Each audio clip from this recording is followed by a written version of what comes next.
你试一下，喂，你问问他能不能听到你声音。你太高了，好的，我一会儿在下面讲吧。一开始主持要让他们拍照，对，就拍照的。那我在这儿，等着拍照的。发最好的可以吧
？Hello?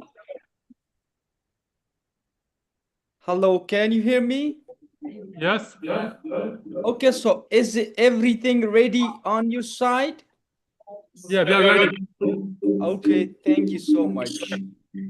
I think we need to start it, and there are some more participants, but they will join us later.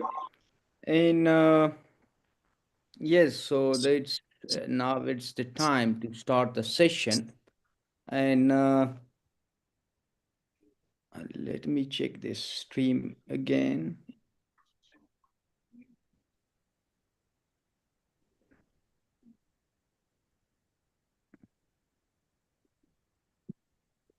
One minute, what, please. Yes. Okay. Okay, so good morning, everyone. I am Dr. Shaker, and I have the honor to be as the coordinator and moderator as well for today's session, this conference.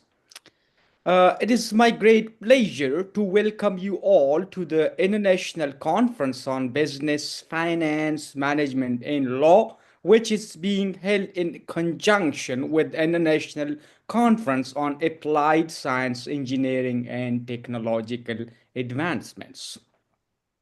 This conference is organized by International Institute of Academic Research and Publication in collaboration with Glovento Conference, and additionally, we are proud to have the School of Economics and Management, Yangon University in Fujian, China, co-hosting this event.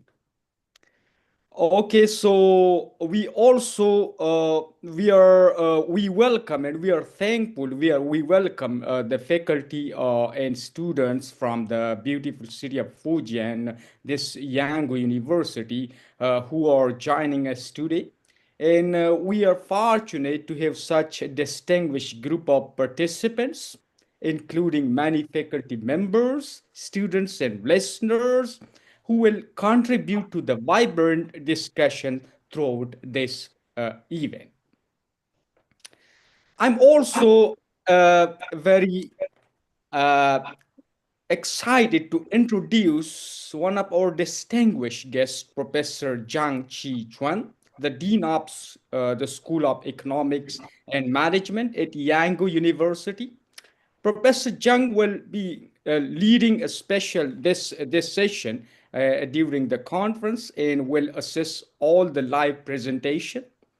And based on this evaluation, the best papers will receive awards in the form of certificates as excellent papers.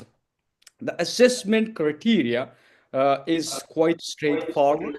The quality of the papers need to be taken into consideration.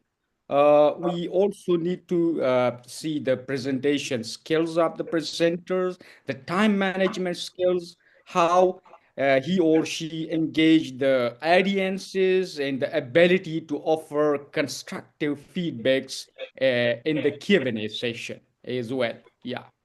So I trust that all the participants have already received the program schedule and all the other instructions for this session. Please note that each presentation will be allotted 10 minutes with an additional 5 minutes uh, for question and answers, or if you want to give suggestions, or if you have other comments as well. So once all the presentations are completed, we will open the floor for Q&A session, and you can bring your questions and suggestion to the Q&A session for other presenters.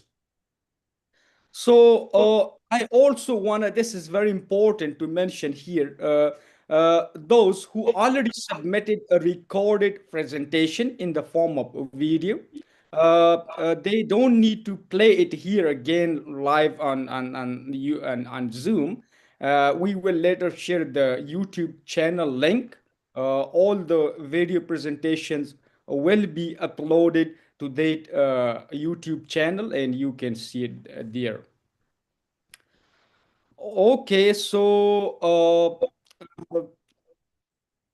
now I want to invite Professor Zhang Qijuan to have opening remarks, and after that, I will introduce you to International Institute of Academic Research and Publication through a short PPT, and after that, we can start the session. So, Professor Zhang Qijuan.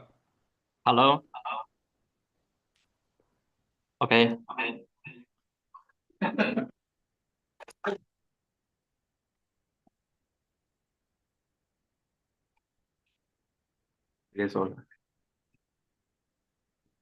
Distinguished guests, esteemed researchers, respected colleagues, and participants.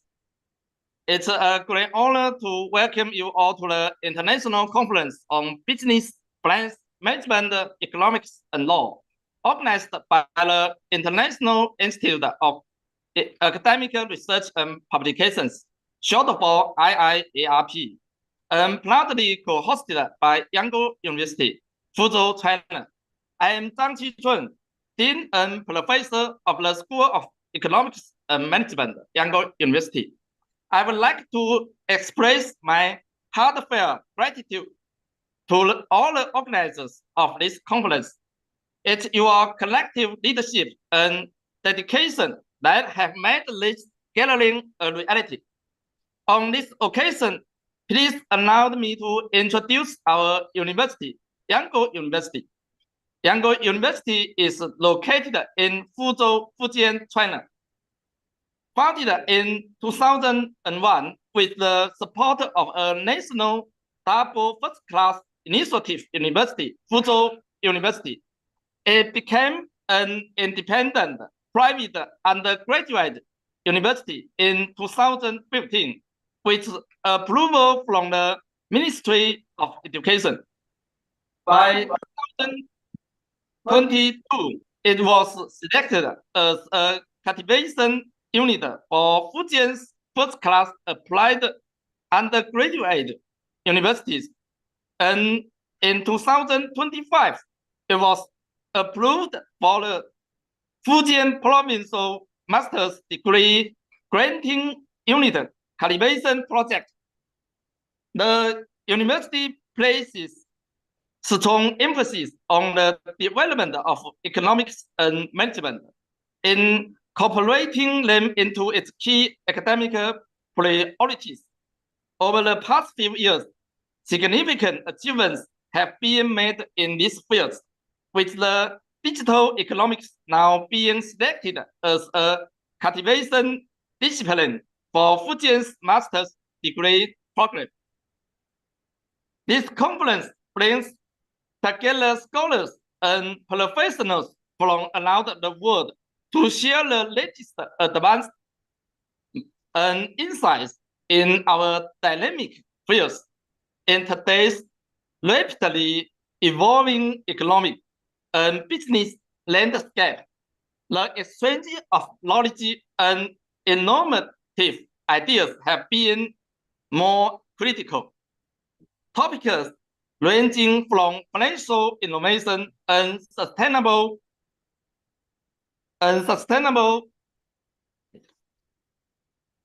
management to economic policy and legal frameworks will be explored, all of which are vital in addressing complex global challenges.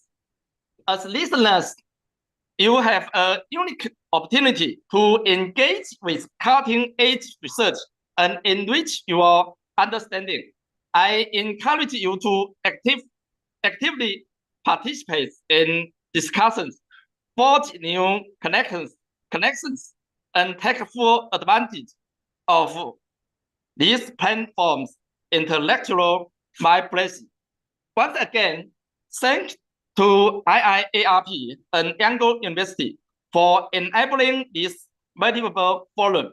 I wish the conference great success and all attendees a rewarding experience. Thank you.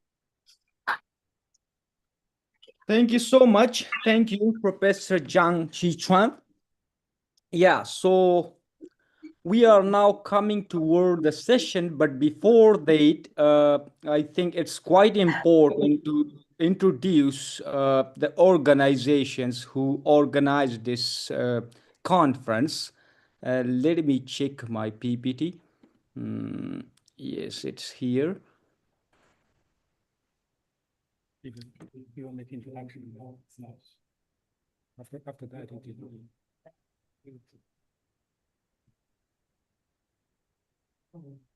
Okay, can you see my screen? Is it visible to everyone? yes. Okay, thank you.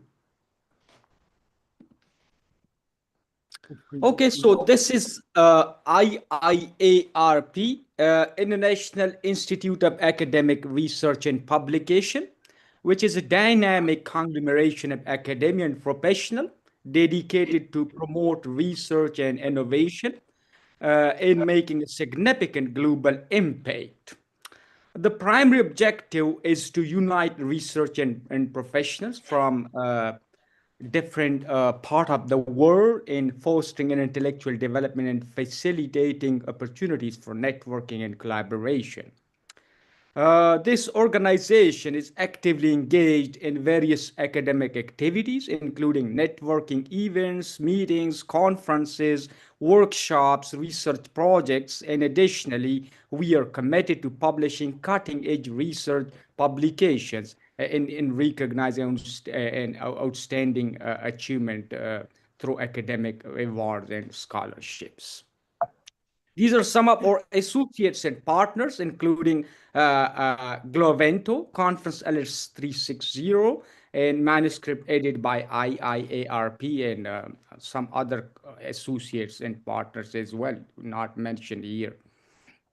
So what we basically do, we are involved in world-class networking, connect with the global community of researchers and scholars and industry experts.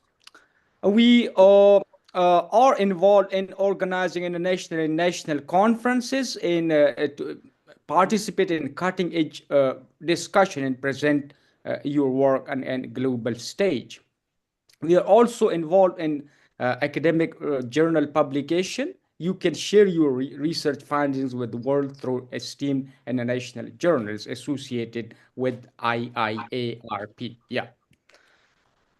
So IIARP is a well-known organization which is dedicated to fostering global scientific academic collaboration with the rich history of organizing international and national conferences. IIARP has made significant contributions to various fields of study, and our extensive network spans across numerous different countries, including South Asia, such as Bangladesh, Egypt, India, Indonesia, East Asian countries as well, and other countries such as Russia, Singapore, Sri Lanka, Thailand, and many, many more other countries. You can visit our website and you can explore more about our past conferences. Yeah. Okay, so here are some of the opportunities for the participants. They can publish their abstract and abstract proceeding book with the DOI number. You can also choose to publish your manuscript in a peer-reviewed international journal, such as indexed by Douge and Google Scholar with the DOI. And you can also choose to publish your paper in Scopus and Web of Science journal that are associated with IIARP that can be explained by our publication team later if you are interested to publish your manuscript. Yeah, so later I will share the contact and you can contact our team. We also have publication support service, including editing services and other services as well. Later, I will share the contact, and if you need that service, you can contact our team. Okay, so that's about manuscript submission and publication. And if you are really interested, serious in submitting your paper, your manuscript to Scopus or Web of Science Index Journal, this process we will guide you step by step how to prepare your manuscript and the associated data, all those things. You can come to contact our team here. It's not necessary to mention all these things about the process of submission and preparing your manuscript. These are some of the examples of our previous publications in different journals, including Scopus Q1, Q2, Q3, and Web of Science Q1, Q2, Q3, and Q4 as well in different fields. These are some of the glimpses from our previous conferences. You can visit our website www.iiarp.org and you can explore more about our organization. One thing more I need to mention here, in order to go environmental friendly, we will send all the proceedings books and the certificate only in the soft form, and we will not send the printed copy. That's, I think, very important, and I hope you understand that. Thank you so much. That's all. Yeah, and now we are coming toward the session. So please, can you tell me, Dr. Mike, who will call the participant for presentations from your side? Hi, Dr. Tucker. Yes. Okay. There's echo. It's echo, yeah. Please just make those steps. Okay. Thank you very much for all the presenters for precious time, and special thanks and gratitude to Dr. Shaker and Professor Chi-Chun Zhang, Dean of School of Economics and Management at Yangon University. Now let's proceed to economics. Now let's proceed to the presentation section. Is it okay? So for each presentation, I will announce the last 3 digits of the paper ID, the title, and the author. I apologize in advance for any mispronunciation of the name or of the name of the author. And please be reminded again that each presenter has 10 minutes to present. Okay. And after the presentation, the presentation section is over, so we move on to Q&A session, right? Okay, that's it. So let's begin. Okay.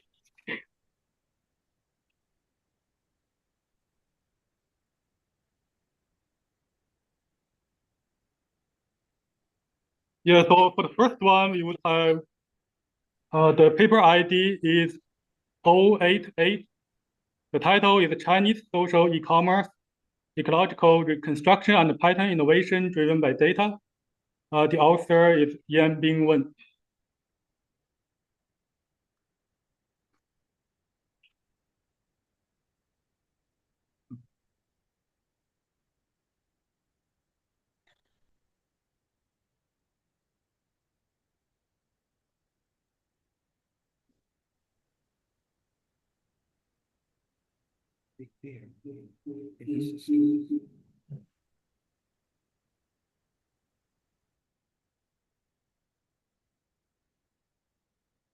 Can you please share your screen?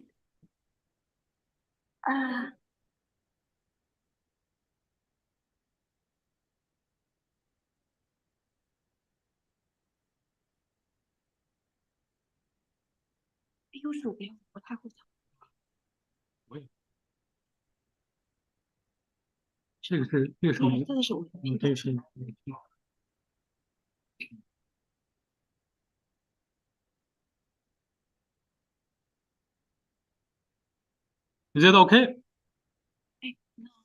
Yeah, I think it's okay. Okay.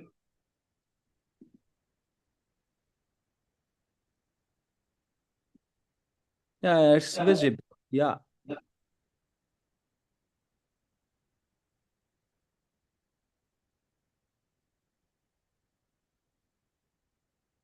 Good morning, distinguished colleagues. And I'm Dr. Yan Bingwen, and I'm come from Yangon University. It's my honor to attend this conference. And my topic today is social e-commerce in China. And when we talk about the future of global e-commerce, one number demands attention: 48%. Chinese share of the global social commerce market.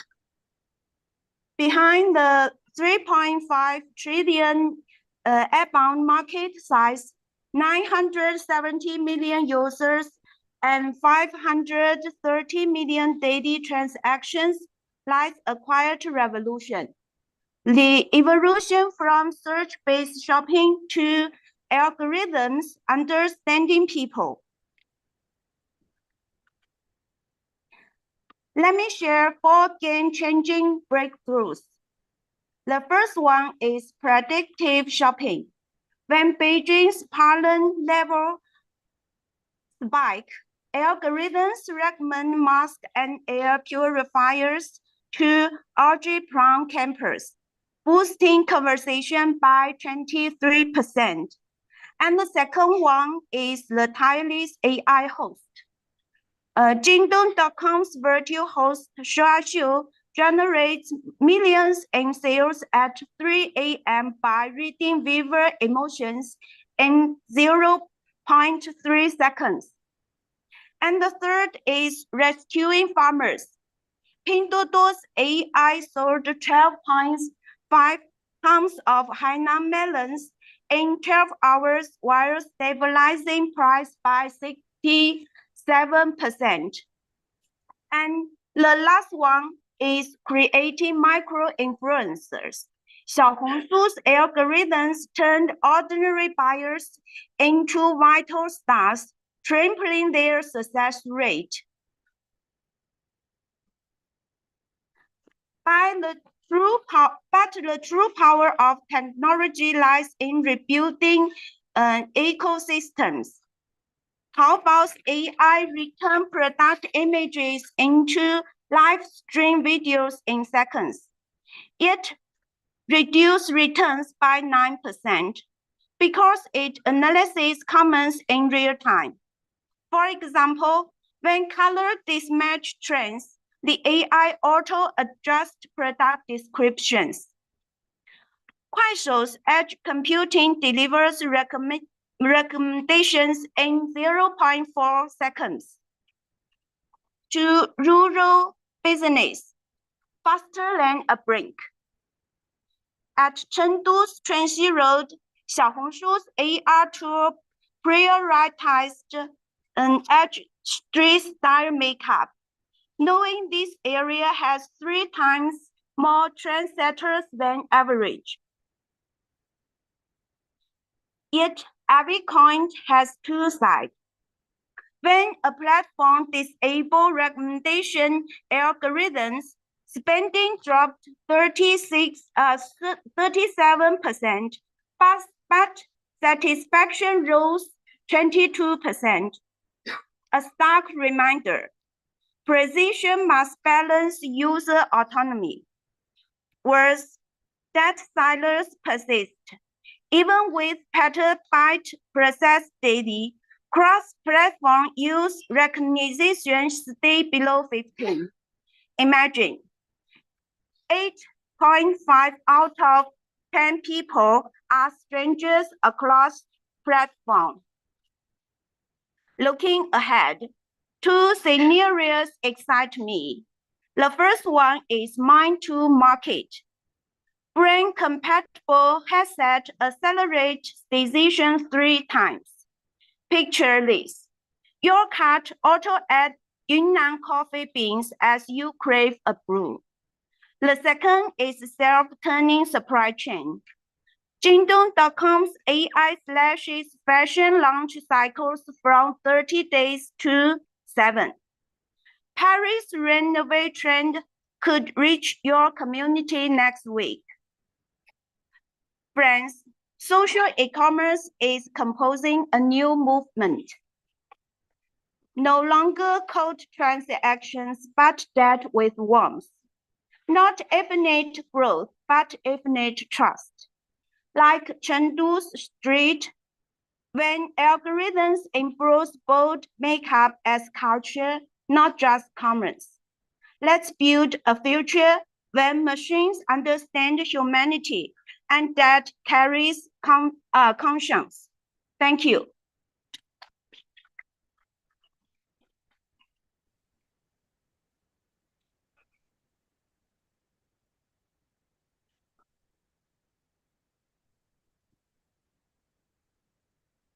Okay.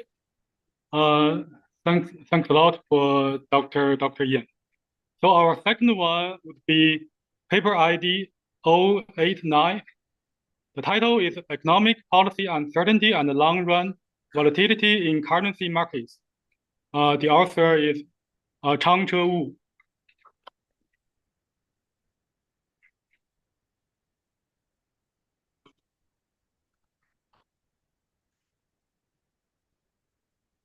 Hello everyone, I'm Changche Wu. I'm from Yangon University. My topic is economic policy uncertainty. Oh, sorry, my paper. Okay.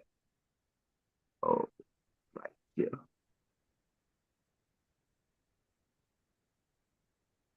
Okay.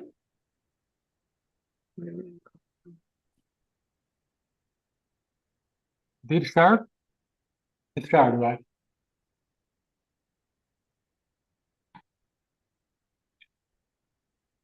Okay, my topic is economic policy uncertainty and the long run. Not shared.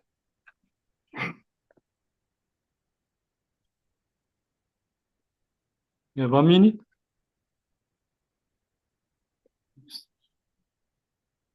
Okay.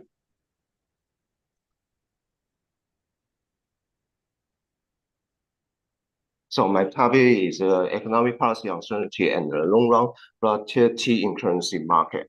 Okay, so this study investigates the impact of the global and national economic policy uncertainty, which is so-called EPU, on Bitcoin return and long-term volatility. We also based on the Midas framework. We will talk about what's the Midas framework later. Okay, we find some results. The global and the most national EPUs are positively related to the Bitcoin return, but negatively related to the long-term volatility. China's EPU also provide a better expansion than any other models. Additionally, the hedging capability and long-term volatility of Bitcoin are more sensitive to the Japan's model. Okay, so when we focus on the relationship between the EPU and the Bitcoin, this should also show that the economic policy uncertainty in the EPU negatively impact the macroeconomic activities. So in the high EPU environment, the researcher want to find a safe haven asset to hedge against this uncertainty shock. Some researchers also find that Bitcoin can be used as an instrument for hedging against the EPU index. Some researchers also find that Bitcoin has a better hedging capability than gold. Okay. So, however, we also know that the uncertainty shock might occur in every country, but previous study only focus on the global or a country-specific uncertainty. So, okay, we want to know Bitcoin's hedging capability against various national uncertainty, and there is no consensus on the impact of various national uncertainty on Bitcoin return and volatility. Also, there's a gap in the literature regarding macroeconomic determinants of Bitcoin's long-term volatility. Okay, here is our model. Okay, so we got Bitcoin price is a daily data and the EPU index is a monthly data. We need to combine these two different kind of frequency data together. So we use it's so-called mixed frequency problem. So our conditional mean we use the AR-Midas model, which is the equation 2. Okay, we can see the equation 2 we got the Bitcoin returns in the left-hand side and the monthly change of EPU variables in the right-hand side. So we need to focus on the theta and parameters. Okay, we also have a conditional variance, which we use the asymmetric Archimedes which is from the equation 2, equation 5, and we can see the equation 3, the total volatility can be separated into two components, the short-term part and the long-term part. Okay, so we move on into the equation 5. Okay, we need to focus on the theta nu. Okay, so okay, this here is our data. We got a Bitcoin price, one global level EPU index, and 21 national level EPU index, which includes the 14 developed markets: Australia, Canada, France, Germany, and other countries, and 7 emerging markets: Brazil, Chile, China, and other countries. Okay, our sample period is from the January 2013 to December 2020. Okay, so here our key result, we can finalize the theta and the EPU positively associated with the Bitcoin returns, and the theta the EPU negative impacts on Bitcoin's long-term volatility. We also can find like the China's model, the model has the lowest low likelihood value and the highest long LR test value. And we also find like the Japan's model, the value is much higher than the global EPU model. Okay, so here is our conclusion. Okay, the global EPU has a positive influence on Bitcoin return, but negatively impact the long-term volatility. We also find similar result in the national EPU. So we also find like China's EPU demonstrate a better explanatory ability than gold and any other national EPU. We also find that the hedging capability and long-term volatility of Bitcoin are more sensitive to the Japanese EPU model and than the global EPU model. Okay, so our key result is that Bitcoin has as that can be an alternative tool for hedging against uncertainty for several countries. Okay, thank you for your listening.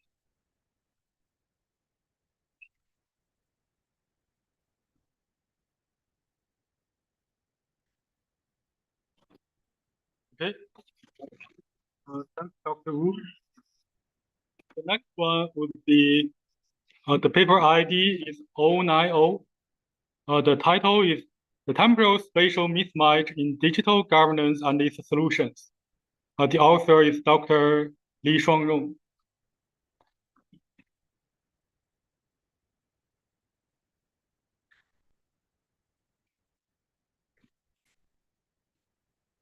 Yeah.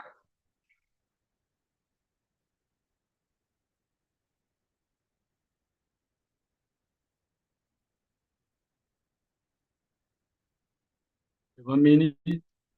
This one.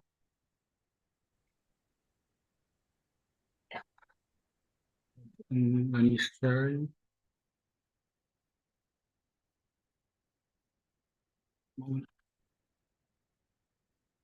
我知道，你刚才还没有打开以为。OK。Hello everyone. I'm Shuang Rong, and today I'm giving a presentation that is related to the temporal spatial mismatch in digital governance and its solutions.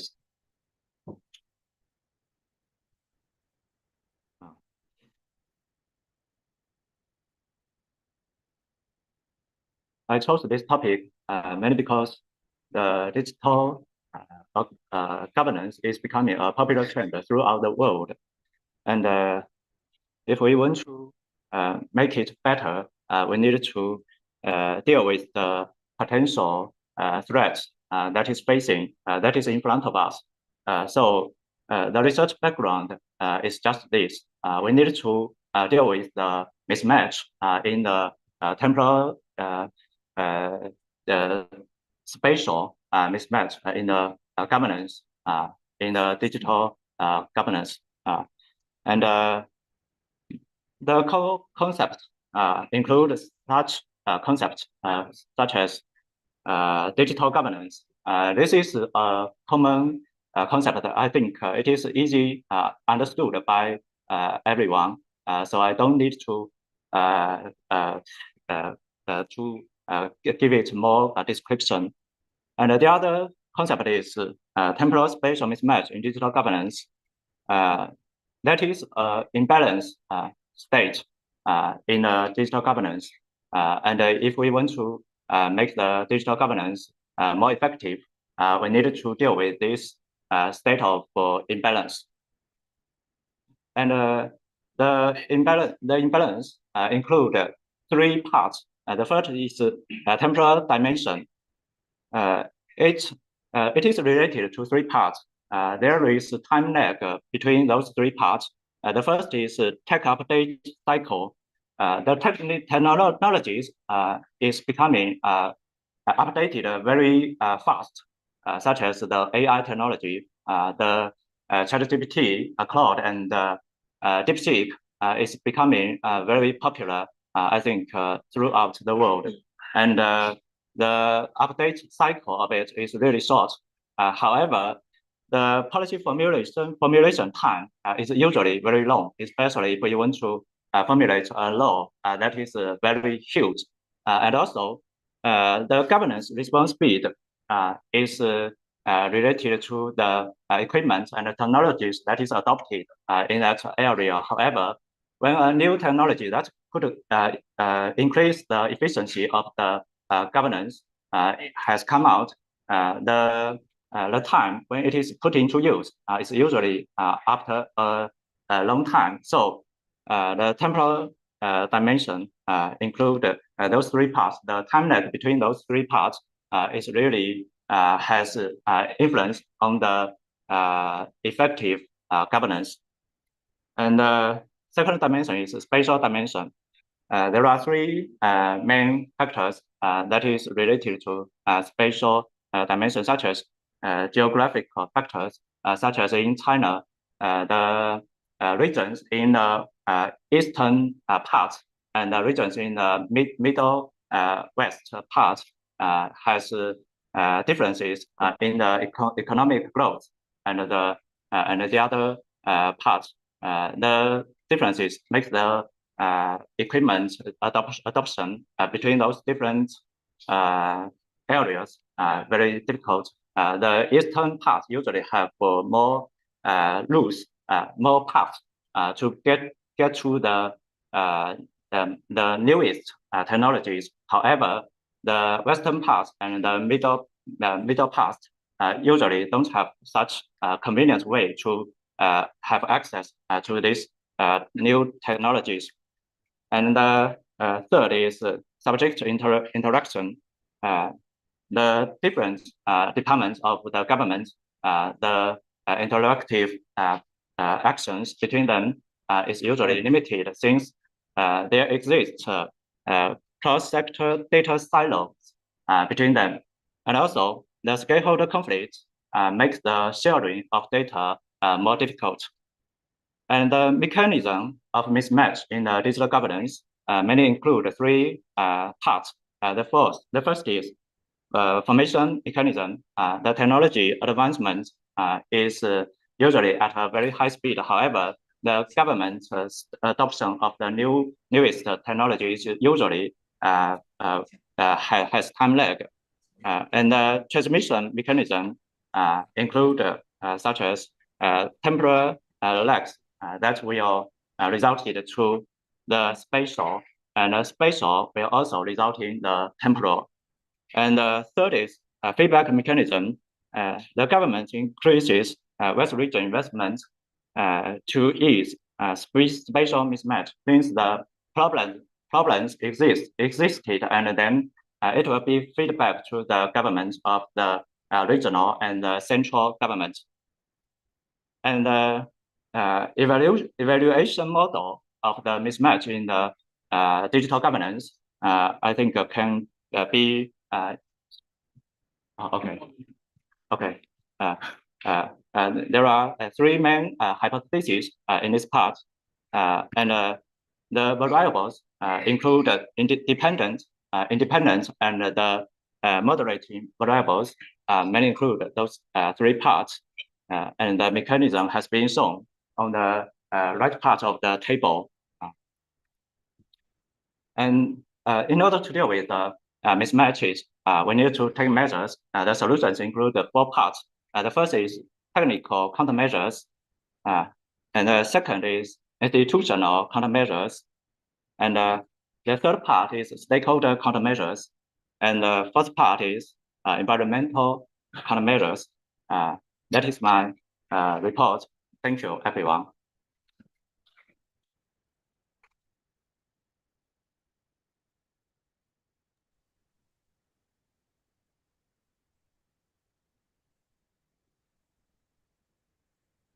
Thank you, Dr. Li. So our next paper, the paper ID is 071. The title is Electric Vehicle DC Charging Stations Design, Floating Solar Photovoltaics, and HVDC Power Transmission and Distribution. The author is Dr. Pravin Sankwar. Dr. Sankwar, are you here? Yeah, I'm here. Good morning, everyone. This is Pravin Sankwar, and I'm sharing my screen. My topic for presentation today is electric vehicle DC charging stations design, floating solar photovoltaics, and HVDC power transmission and distribution. So a little bit about myself. I am a licensed professional engineer here in Maryland, USA. I am a bachelor's and master's degree holder in electrical engineering. I'm also a PhD candidate. My research interests include power systems, protection, arc flash, short circuit studies, electrification, electric vehicles, smart grid, and many of these relevant topics. I also actively engage in international conferences. So the abstract for my today's presentation is going to touch base on development of floating sets of solar photovoltaic systems at one of the locations in India at Hassan, Karnataka, where they have a reservoir at Gorur Hemavati Dam. So what pretty much I'm proposing is I'm calculating the size of solar PV system there. I'm simulating that to make sure HVDC power transmission and distribution takes the maximum advantage of higher efficiency to provide power to the electric vehicle charging stations. And I also designed an innovative approach of a DC fast charging station, which eliminates AC to DC conversion stage, which is one of the less efficient processes in the power distribution industry. So a little bit about introduction here. You can see the photographs on the right. They are nothing but the gates, and the top one is actually the dike wall. So this dam is actually dates back since 1979, and it has a storage capacity of 1050.63 MCM. That's the unit. And they do have a hydel power station over 25 megawatt, but in my case, I am simulating how much would be the electrical solar PV system installation would be required if I were to provide power to the electric vehicles around the area. So The problem that I'm trying to solve here is to eliminate evaporation losses from the reservoir. Because if the surfaces are kept open, then what pretty much happens is the water gets evaporated. So if I cover with a set of solar photovoltaics, then it eliminates that. And I'm also utilizing the untapped potential of solar PV here. HVDC system efficiencies are pretty high, so I'm utilizing that. And then I'm also using a dedicated power distribution system for electric vehicle, which is unknown and less done in past in terms of research. So the methodology here is pretty straightforward. I start with EV energy calculations, and then I head into calculating the floating PV system sizing, and then I design a DC power distribution system, and then I design a DC charging station. So the first and foremost activity of simulation I did in NRL SAM software, that is National Renewable Energy Labs a system advisory model for a 545 megawatt installation. And then the next one I have done is a MATLAB simulation of a charging station, which just has a DC-DC charging design instead of AC. So the system modeling, if you see here, is pretty straightforward. I have a reservoir on the diagram, 545 megawatt FPV, DC substation, then DC power transmission line, and finally the DC substation that's close to the Hassan. That's where I have the solar PV system utilized for charging the vehicles. Here, some more items I'm addressing is I'm not taking account the cooling effect. If I do that, then it pretty much improves the efficiency. So here's are some of the power transmission line. You can see what I'm pretty much doing is using a DC system for power distribution and utilizing the equation on the bottom for improving the resistance, or actually reducing the resistance because of HVDC system. So in a nutshell, if you look, what I am changing in the configuration is for the charger is actually I'm using DC to DC conversion stage and avoiding an AC to DC power conversion. And the diagram on the right is pretty much entirely out of a charger equipment for powering an electric vehicle. So and then this DC fast charging station that I showed in the flowchart is simulated here in MATLAB. So if you see here, the marked up area in the block diagram here, that's the DC-DC buck boost converter that I designed. And it is actually very cost effective and eliminates a lot of inefficiencies in the system. And then I'm proposing this to new building system designs to incorporate such kind of charging stations by amending the standards and also utilizing vehicle to grid systems. And then my key findings I'm presenting before the committee here is, if you see on the left, these are the annual power generation that are simulated using NRL SAM software. The bottom middle photograph is the irradiance diagram for the annual energy generation. And on the bottom right is the EV charging station design that I did, which has just a DC-DC conversion stage. And you can see on the diagram here, this lays out where the EV charging station sits and where the electric car is in terms of entire power transmission and distribution system. So it begins with the FPV, where it is generating the power, goes to substation, HVDC transmission system, and then substation, and then the chargers, and then the vehicle. And then in discussion, I have to present here is FPV is a feasible solution because based on my analysis, I was able to harness a huge amount of potential from the floating set of solar PV system. And then I also utilized the untapped potential of HVDC lines, which reduce a lot of inefficiencies in the system. Then I utilized Sorry for DC. interruption. You have 3 more minutes, so please conclude it. Thank you. Sure. Thank you very much for the reminder. I'll wrap up soon.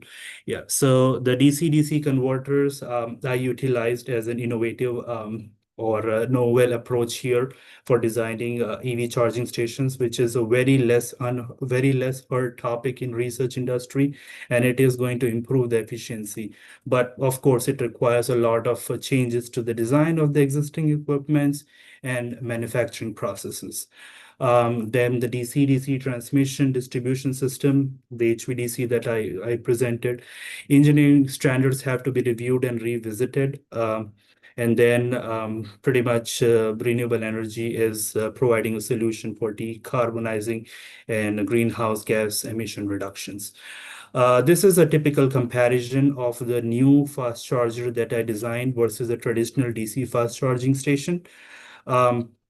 The major component is the DC, AC to DC power converters, which is not present in my design.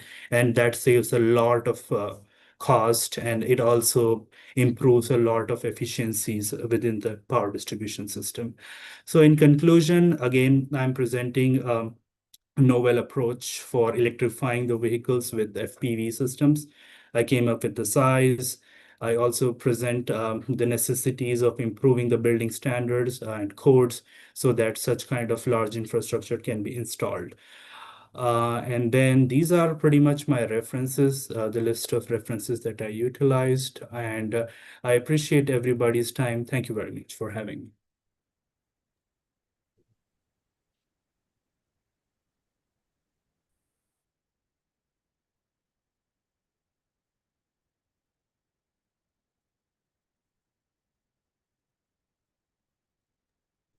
Okay, thank you very much, Dr. Sangkwak. So our next one, so now you could, so now our next one is paper ID 084. The paper title is the aesthetic trace of Chinese classical dance movement language. The author is Dr. Qin Wei. So Dr. Qin, are you here? Hello. Okay. I will Also, share please, my screen.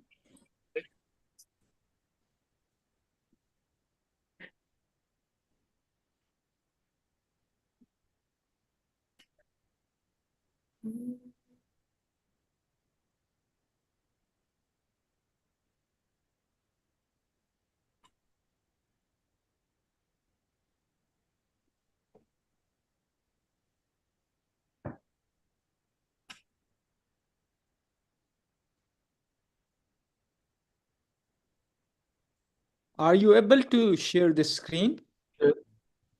do you know how to share it? Yes, I know. Okay. Is that okay? Okay. Yeah, visible. And could you hear my voice? Yes, please proceed. Okay.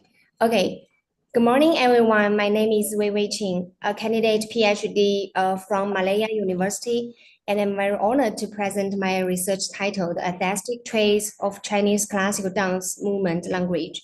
And this presentation just want to share a experience on how Chinese classical dance forms a unique system of movement expression, deeply rooted in cultural tradition, yet constantly evolving in contemporary practice. Okay, so to understand its aesthetic features, we must first look at the history background. Chinese dance has a long history that can be traced back to primitive society. Over 1,000 years, it evolved through different dynasties, Xia, Shang, and Zhou, and later Han, Tang, Song, Yuan, Ming, and Qing. Each dynasty contributed to the formation of Chinese dance through ritual, folk costumes, and the court performance. So Chinese classical dance, as we know it today, formally began to take shape around the 1950s. However, it draws heavily from ancient sources such as Chinese martial art, acrobatics, and most importantly, Chinese opera. So these sources provided the foundation from the rich movement vocabulary that defines classical dance today. And Chinese opera is a comprehensive performing art, and the dance within it is not just it is not dance in the general sense. It is an integral part of the plot, making it a form of dramatic dance that is unified with the theatrical performance. So this art form follows four basic performance elements: saying, speaking, acting, and martial art. Among them, dance is an artistic expression of acting and martial art, characterized by standardized and stylized body language. So in my research, I divide the body into three parts to analyze the expressive technique and the characteristics of traditional opera from the perspective of stylized body language. And next, so is one major influence is Chinese opera. So have to see this picture. Three important types of movements from the opera are: from the first one, hand gestures, figures. I mainly analyzed the 53 styles hand gesture development by Mr. Mei Lanfang.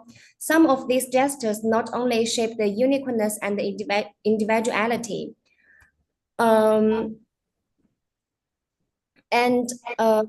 these characters reflect a deep cultural symbolism embedded in traditional Chinese opera.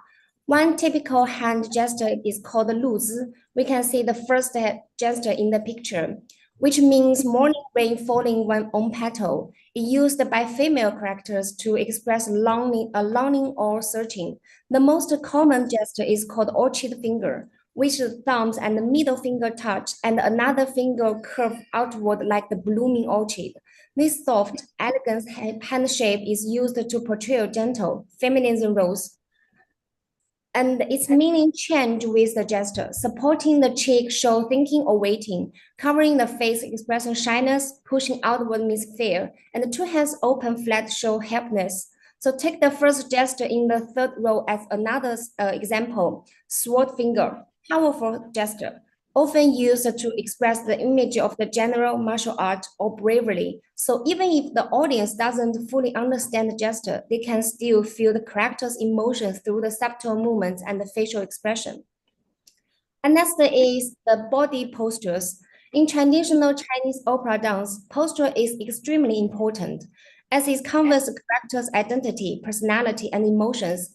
Each movement in opera dance has a specific name and meaning, making it distinct from another dance forms. For example, the lionfish posture features a curved body shape resembling a fish swimming in water.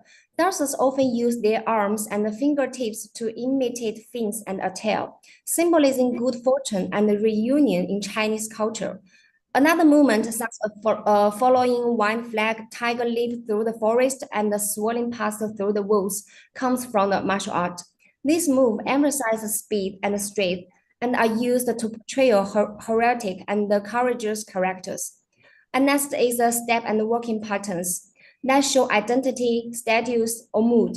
So in this picture, still in the white snake of the footstep finger, so we can clearly see the difference between how male and female characters move. In body language, standing or walking with legs apart usually show confidence and a desire to take up space, while crossing the legs suggests being reserved or holding back. Female characters, especially Dan roles, often walk with crossed or tiptoeing steps. This giving off the sense of grace, modesty, and the restraint. Even in action scenes, their movements aren't as bold or forceful as those of the male characters. This walking style reflects how traditional society expected women to behave and show their loyal status in the male central culture. So together, this movement from the system of visual language, as scholar Judy Hanna said, dance is not just movement, it is cultural text that must be read. And as for the opera dance body feature, I divided a 3-point body feature of opera dance. First one, Contextual expression. Every movement and emotion in Chinese opera dance is rooted in context. Anthropologist Bronislaw concept of the cultural and situational context, along with the Chinese linguist Chen Daowang's 6W framework, which means the why, what, who, when, where, and how, clearly explains the logic behind the movement and the context.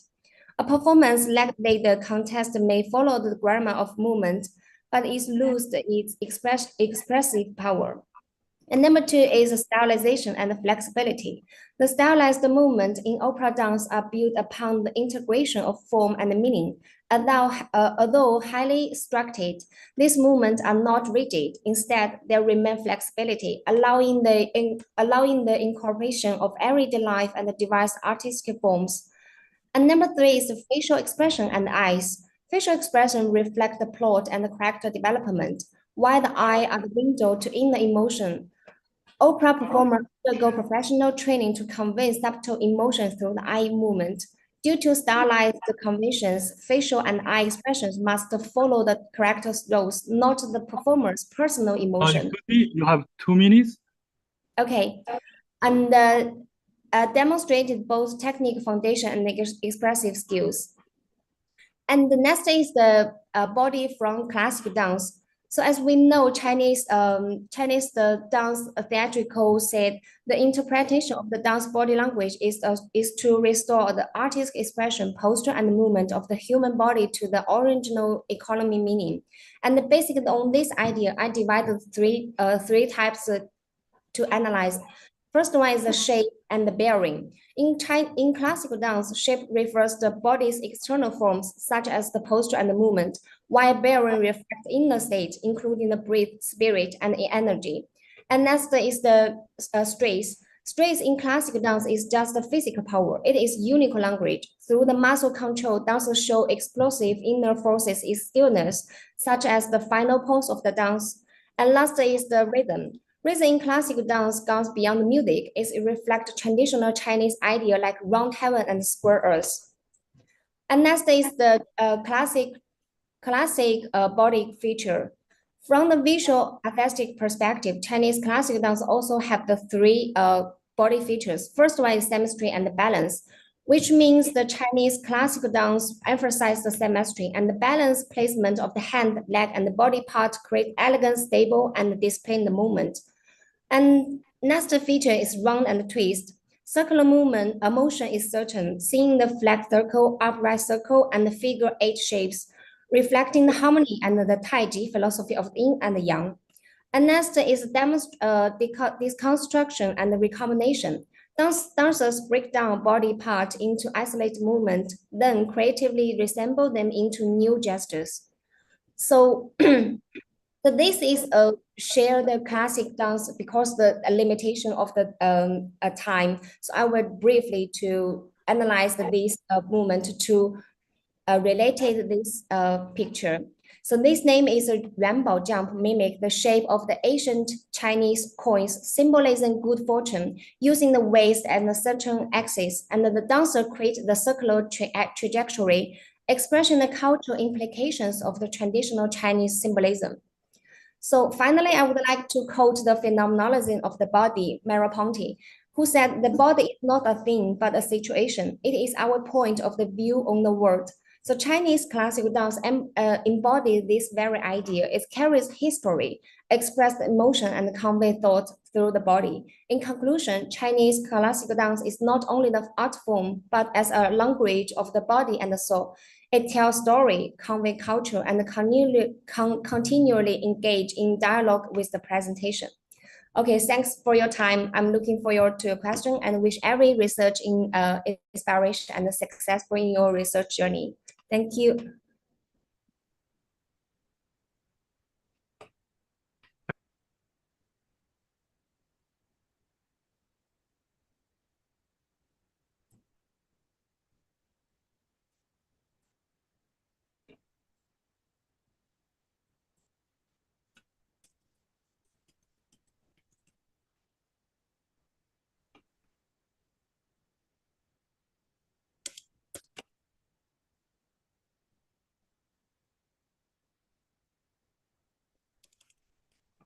Okay, can we move to the next one?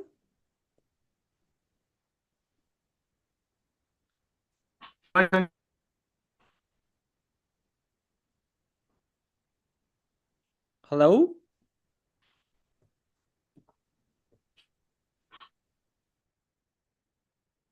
Hello?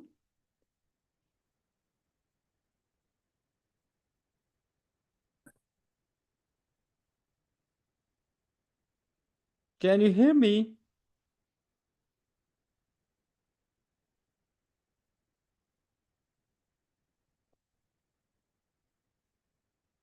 Professor Jin Lee, can you hear me? It's me, Wang Chunli. It's my turn. No, Jin Lee. Jinli. Oh, sorry. Dr. Mike, can you hear me?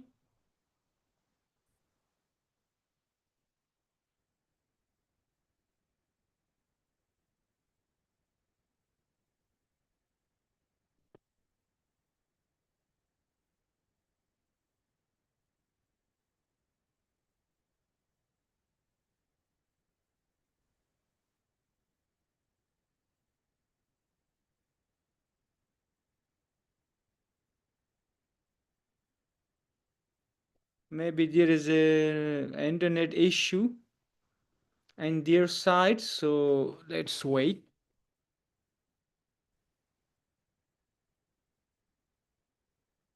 You are still not audible.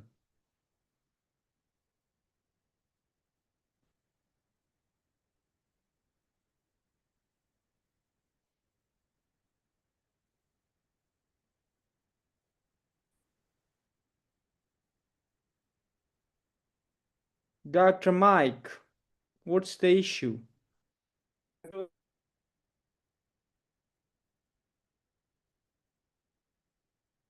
Hello?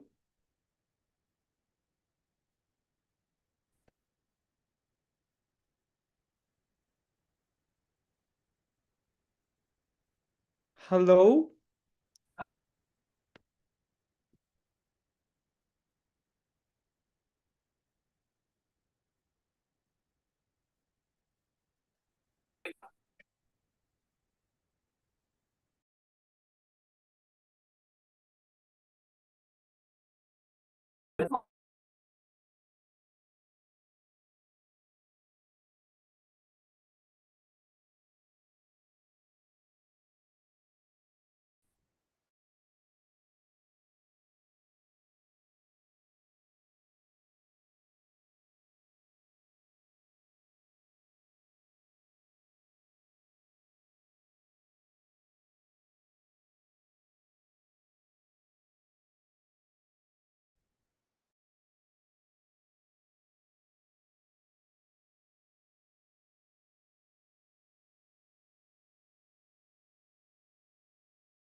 Well, I don't know what's the issue.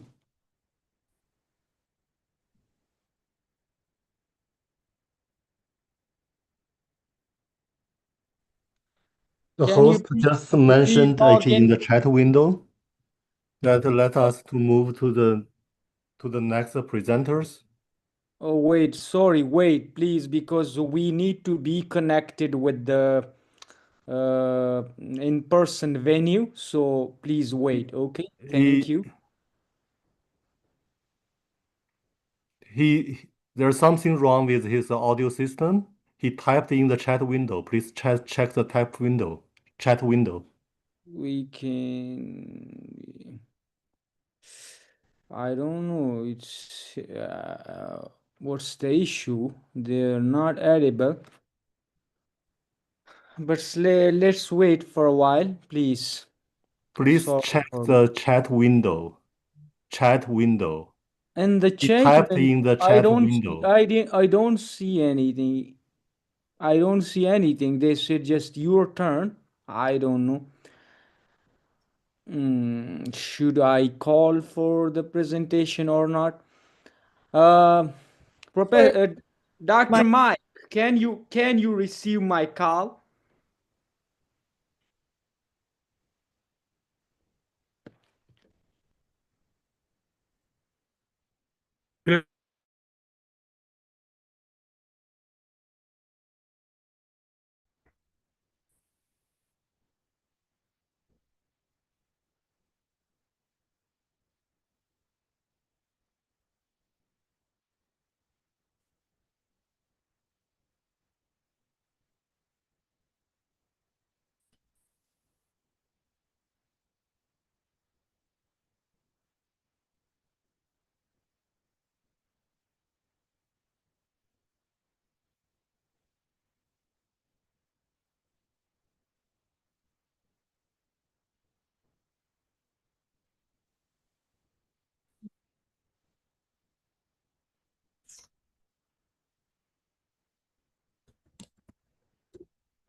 I think yes. So I need to call the presenter.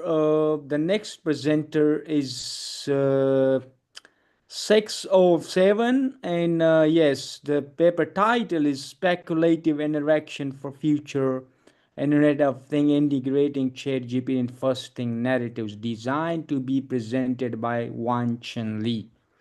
Sorry for this interruption. Yes, please come and share your screen.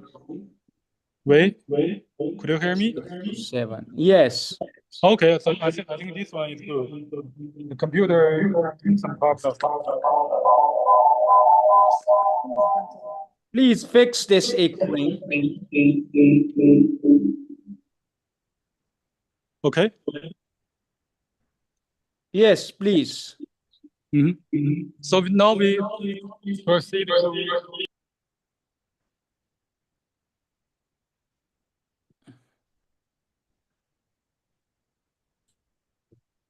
Yes, so please you share your screen and just proceed, okay? Okay. Can you hear me? Yes, yes. Okay. I will share my desktop.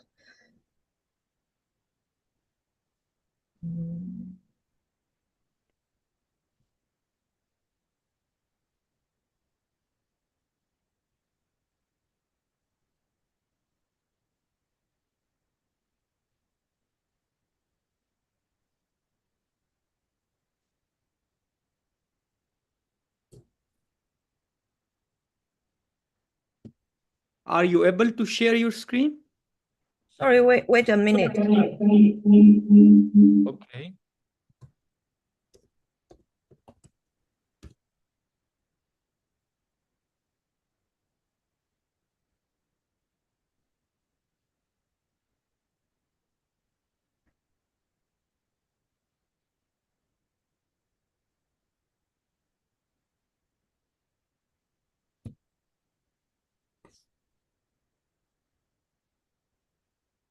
Can you see my desktop? Yes, yes. Please proceed. It's visible. Okay. Oh, again, disappear. Disappear? Yeah. Oh, sorry. 我看你手机上有声音。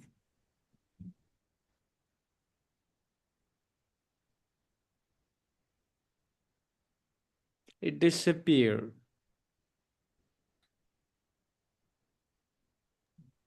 Yeah, it's okay now. Please mute yourself, okay? So I can full screen. It's okay. Yeah. You can, make the screen bigger, or it's okay like this is also okay, no problem.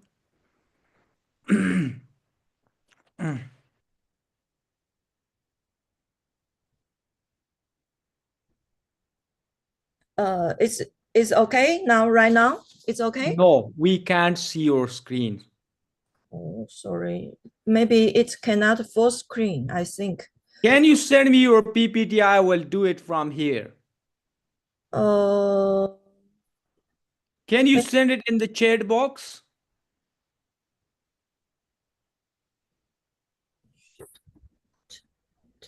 Maybe like this, it's okay? Yeah, like this is okay. Yeah. Just proceed. Yeah, please.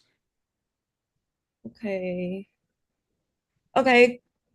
Good morning, everyone. My name is Wanchen Lee, and I am a lecturer in the Department of Visual Communication Design and the Southern Taiwan University of Science and Technology.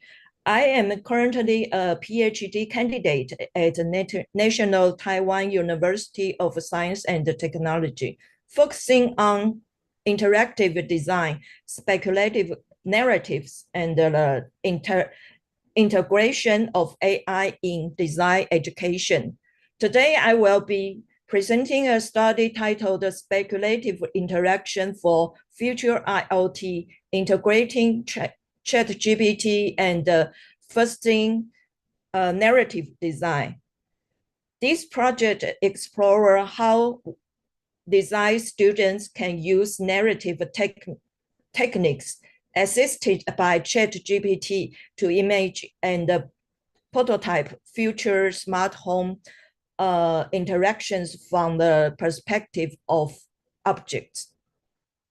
Okay. The study addresses the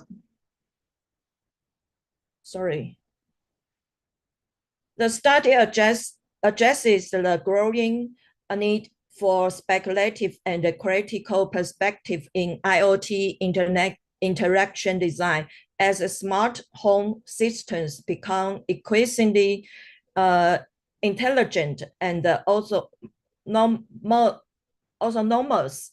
We must also expand our design imagination beyond traditional user-centered models.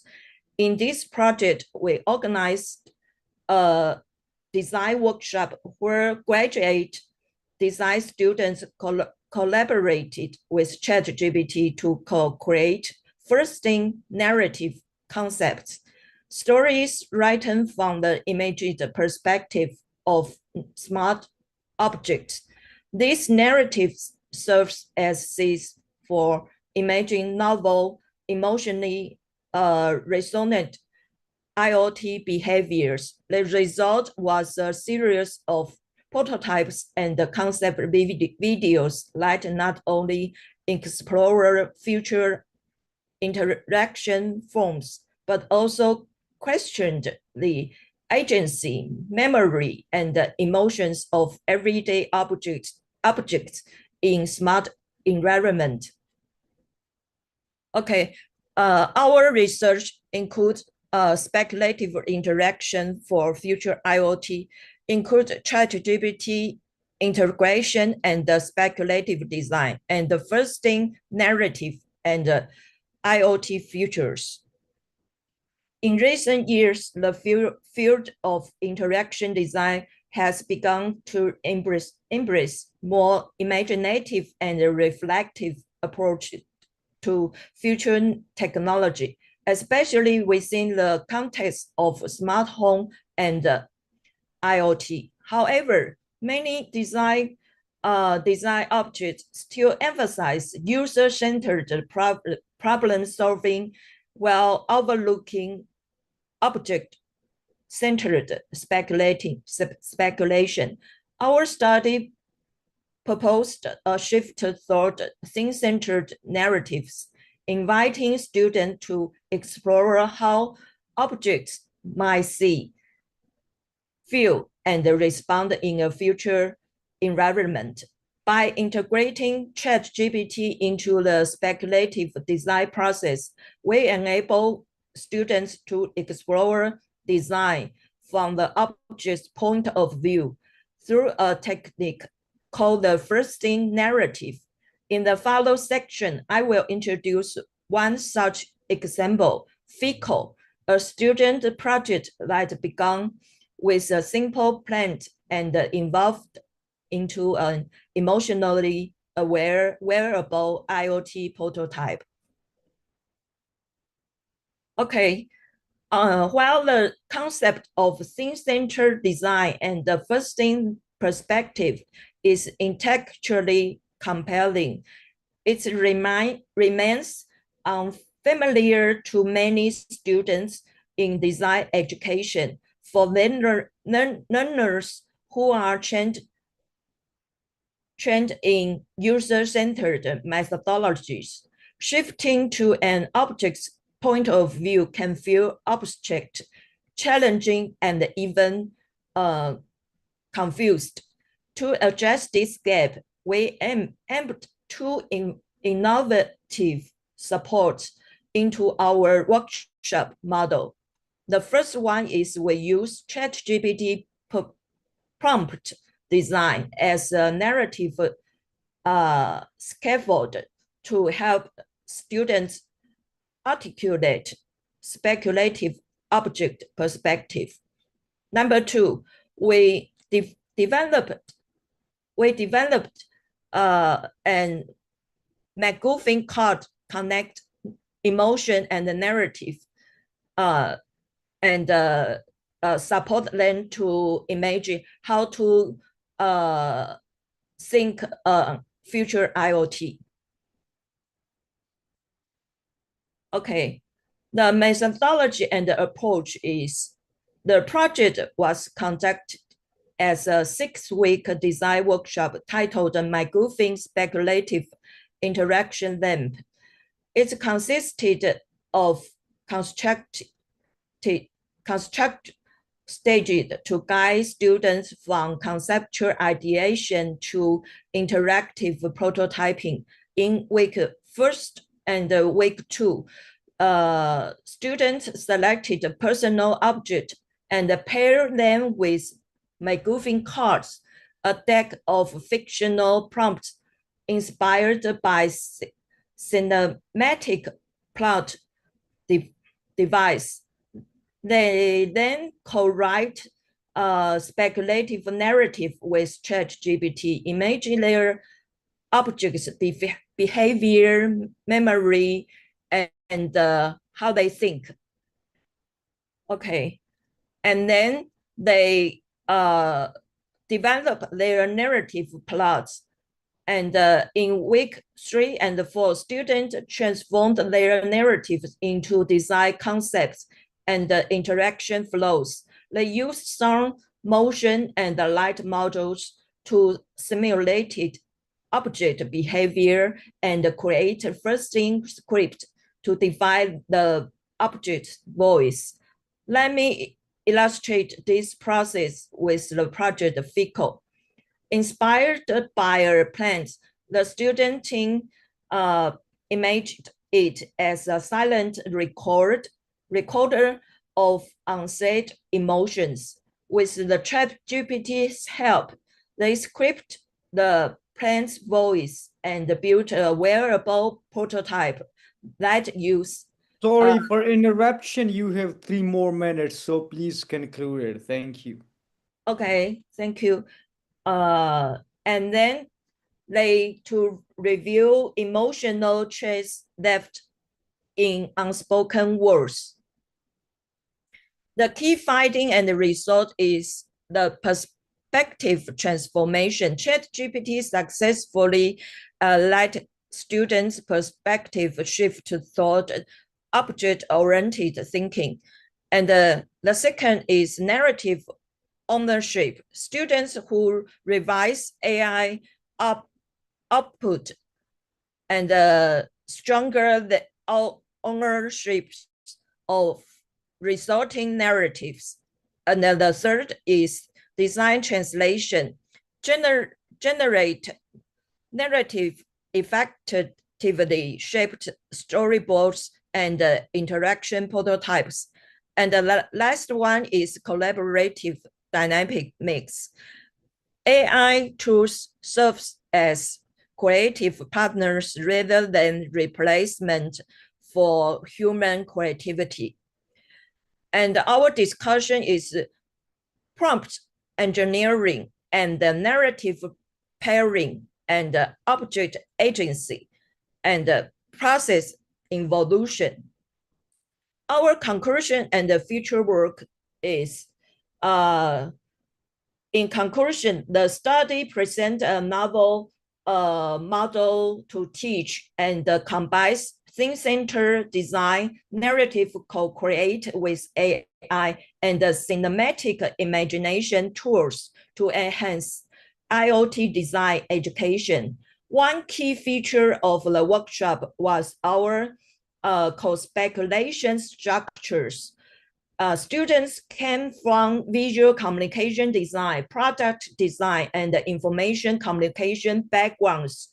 Through cross-domain grouping and expert lead prototyping sessions, they practice imaging future interactions beyond boundaries. For future work, our team will further investigate the role of evocative objects, personal items with emotional resonance inspiring meaningful design concepts.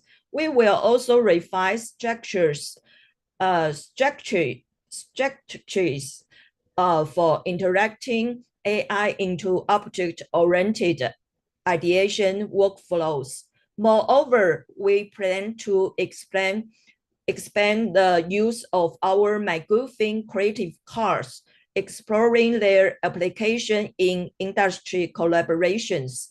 By embedding them in co-creative workshops, we aim to generate new product narratives and speculative brand visions for next generation design practice. Okay, thank you for listening.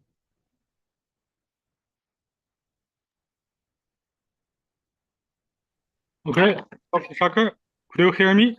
Yes, now it's Okay, good. okay. Now I think now it's good. Okay, there's some. I'm sorry that there's some network issue, I think. Okay, so Yeah. thank you, Dr. Lee. So our next paper is the ID is 611. The title is the granular fuzzy Walter integral equations on timescales. The author is Dr. Bouzid Al-Hassin. Okay, Dr. Al-Hassin, are you here? I think this is the video presentation. Is the video presentation? Okay. Yeah. Okay. So you will turn it on? Yeah, please skip this and go ahead. Okay.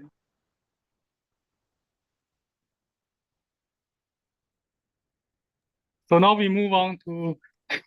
Yes. So the next presenter ID is 616. Okay.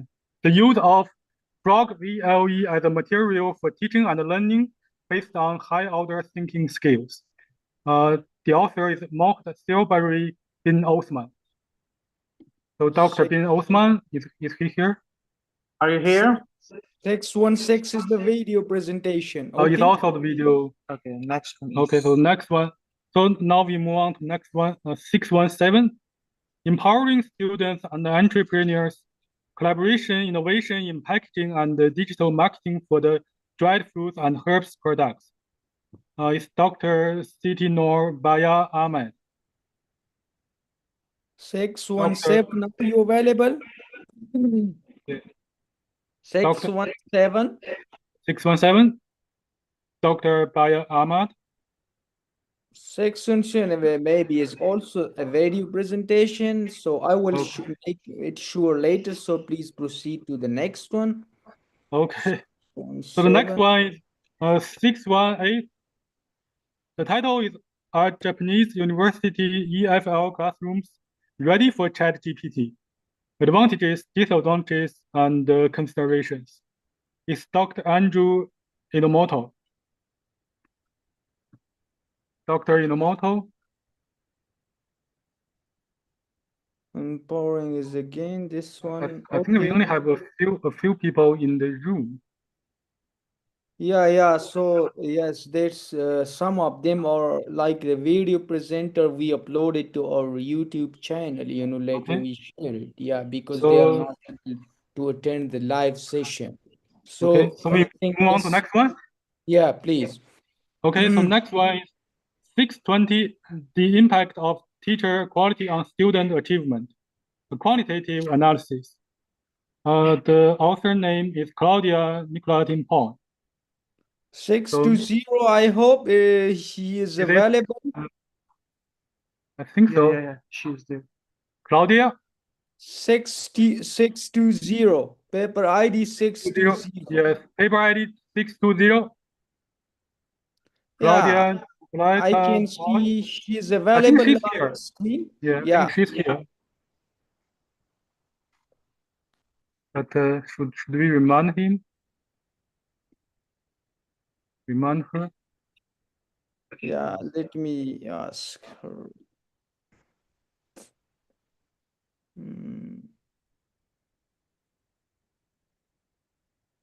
I think she's not. Keyboard.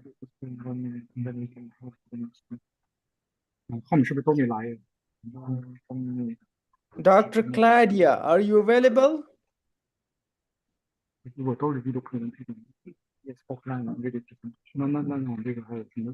Paper ID 620, Dr. Claudia.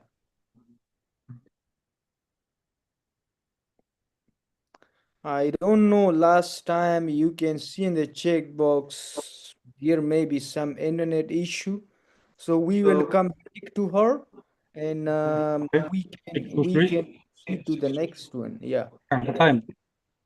Okay, the next one. Okay, so now we move to next one, the 623, reciprocal consideration in joint consumption, dynamics and implications.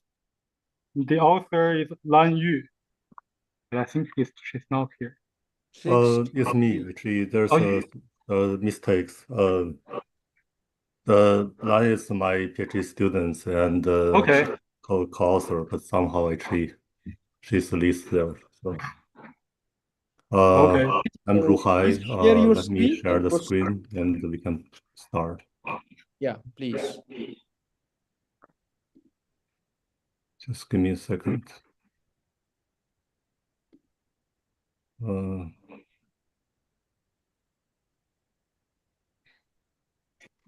Okay, let me share the screen.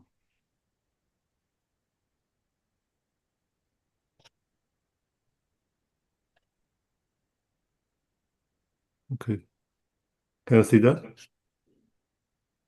Wait a while, please. Yes, as visible, yes, please proceed. Okay. Okay. Thank you, everyone, for this opportunity to exchange our research. This is a researcher with my PhD student, Lan Yu, and is part of her thesis. So in this research, we study actually joint consumption. And specifically, it's a reciprocal considerations in the joint consumption. So the basic idea, let me see. Oh, wait a second. Okay, so basic idea is that actually we consider about quite common the economic behaviors actually or phenomena that when we purchase something, we purchase not for ourselves, but for others, right? It's quite common, but but in practice, but it seems somehow actually in the literature actually seldom studied. Everyone has actually some experience actually buy for others, but that experience is quite different from when we buy something for ourselves. When we buy something for ourselves, and actually it's pretty okay, we make the decision very easily. But when we try to buy something for others, say for adults, if you want to actually book actual curriculum training programs for your kids, or buy a toy for your kids, you don't know whether they like it or not, right? And if you want to buy something for your parents, I purchase something for my parents, and every time I try to buy something for my parents, I ask them, "Hey, do you like it?" Most times they will say, "Oh no, we don't need it. Just forget about it," right? So this time actually again, and in the later actually I will not ask them whether they like it or not. I just buy directly. Right. And sometimes actually they like the gift I purchased for them, sometimes they don't. And if they don't like it, we waste the money. So we can see clearly actually when we purchase something for others, there is information asymmetry. So we don't know the buyers do not know the users actually the true preference, whether they like the product or not. And so there is a kind of communication issue. And the funny thing is that actually the buyers and the users usually are family members, they care about each other's. And just because of this care, which we call actually reciprocal consideration, because it's a mutual care, actually sometimes may make this communication even worse, even more difficult. And this kind of actually scenarios not only apply to the family purchase case, but if we consider about actually government procurement, actually the company's procurement, actually manager purchase some products, some devices or some services for their employees, which their employees will use those devices or services. And actually the same thing happens. The manager actually don't know the employees actually true preference about those devices and services. So there's always have this kind of communication problem. So that's basically is actually is our research question focus on. We consider about this kind of actually joint consumption is by a diet between a buyer and a seller. But the issue is actually there will be a kind of actually first off actually users may have some their own private actually preference of the products or the services. And actually the point is that the buyers actually do not know it. And they care about each other. There will be a kind of a communication process between them, and then they make the decisions. And we just simply want to figure out actually how this communication process actually works, and then how this communication process affects their purchase decisions. And what then we can come back to the seller side and to the company side. If a seller want to sell some product to this kind of market, and how the seller should actually optimize their selling strategy. So that's basically our research questions. And very quickly to summarize the literatures, and actually there are very few literatures actually specifically address these issues. Some literatures, actually some business and economic literatures actually talk about actually group decisions, but most of the time they will just simply assume actually, oh, there's a group of people, they need to make a purchase decision, people have a different preference, and how they weighted actually everyone's preference in purchase decisions. And there are also some literatures on altruism concerns, but most of them actually they study the what we call the behavioral altruism, that actually basically they assume people are kind of selfish persons, and due to some actually market mechanism, they behave as altruists. So that is kind of research, existing literatures. But all this existing studies cannot provide actually a clear theoretical framework for us to understand actually this joint consumptions when people care about each others, and they have not studied the communication process between these joint consumptions. So we basically is to solve these problems through using the game theoretical model. So we consider about actually a multi-period model. The first period, the seller set a price and the approach to the buyer, and then the second period, actually buyer will decide whether to ask the user whether to ask the user's opinion. And if the buyer decides not to ask the user's opinion, the buyer can buy the product directly or reject the offer directly. And if the buyers decide to ask the users, and then the user will answer, okay, I like the product, and or I do not like the product. Basically, say yes and no. We consider about a binary response. Sorry for interruption. You have 3 more minutes, so please conclude Sure. with it. And then the user and then the buyers will make a decision based on the user's actually signals. So the idea here, the important issue is that we assume actually the users actually, if we consider about users utility, user actually will, when the user consume the product, it get a value V. This is a private information, the buyer does not know it. But the user actually, when they consume the product, they also care about how much the buyer pay for that.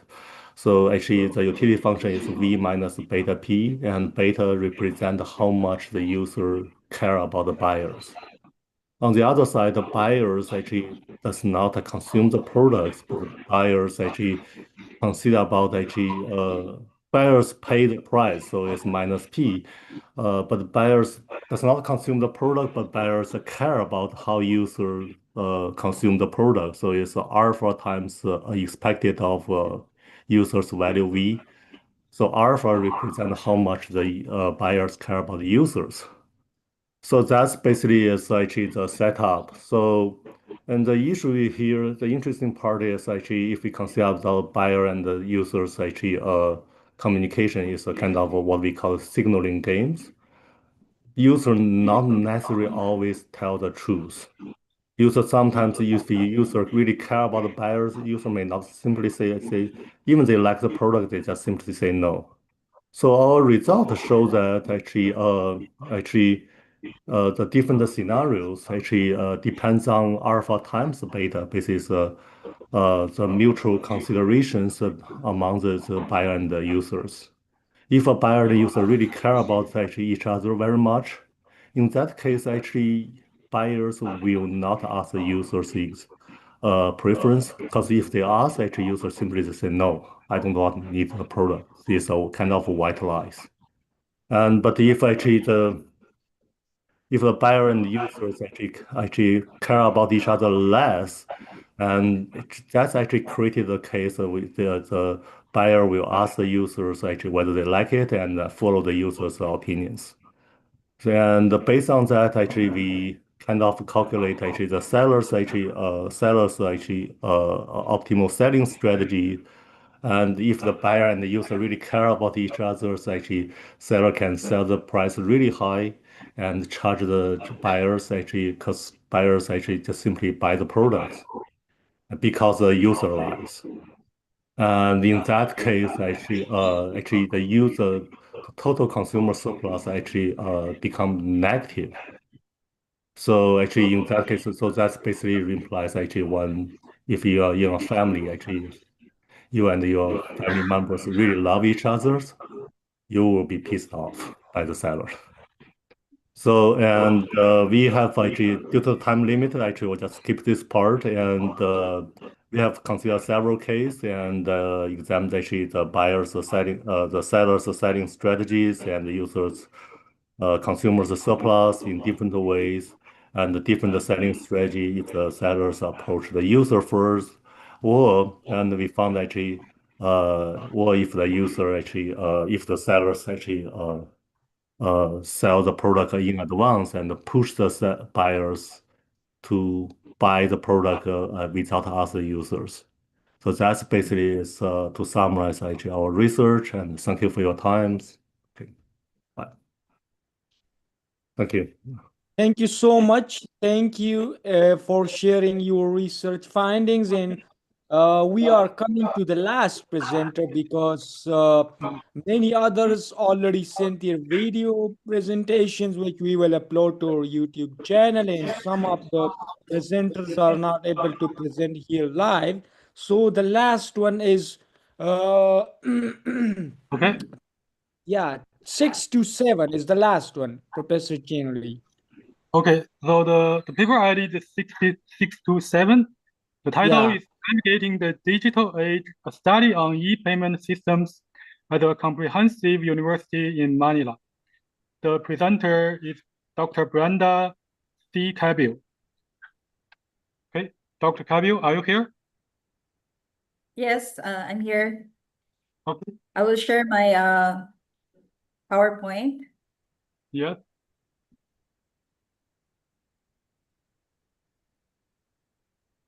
Yeah, but okay.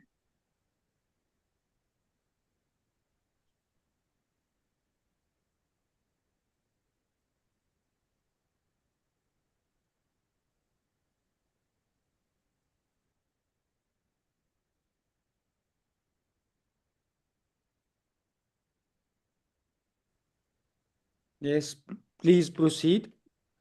Please. You are muted. You are muted. Sorry, you are muted.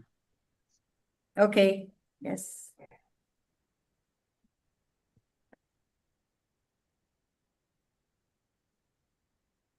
Oh, just one moment, please. Okay.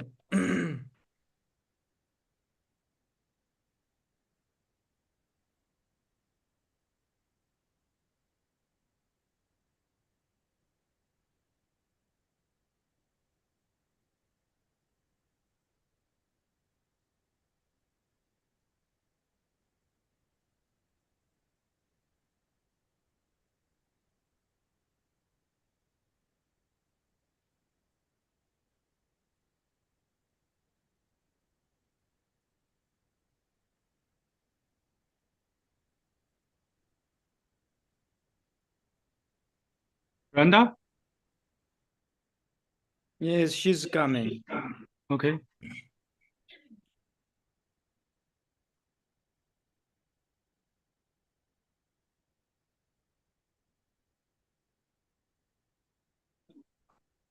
Yeah, I think this is fun.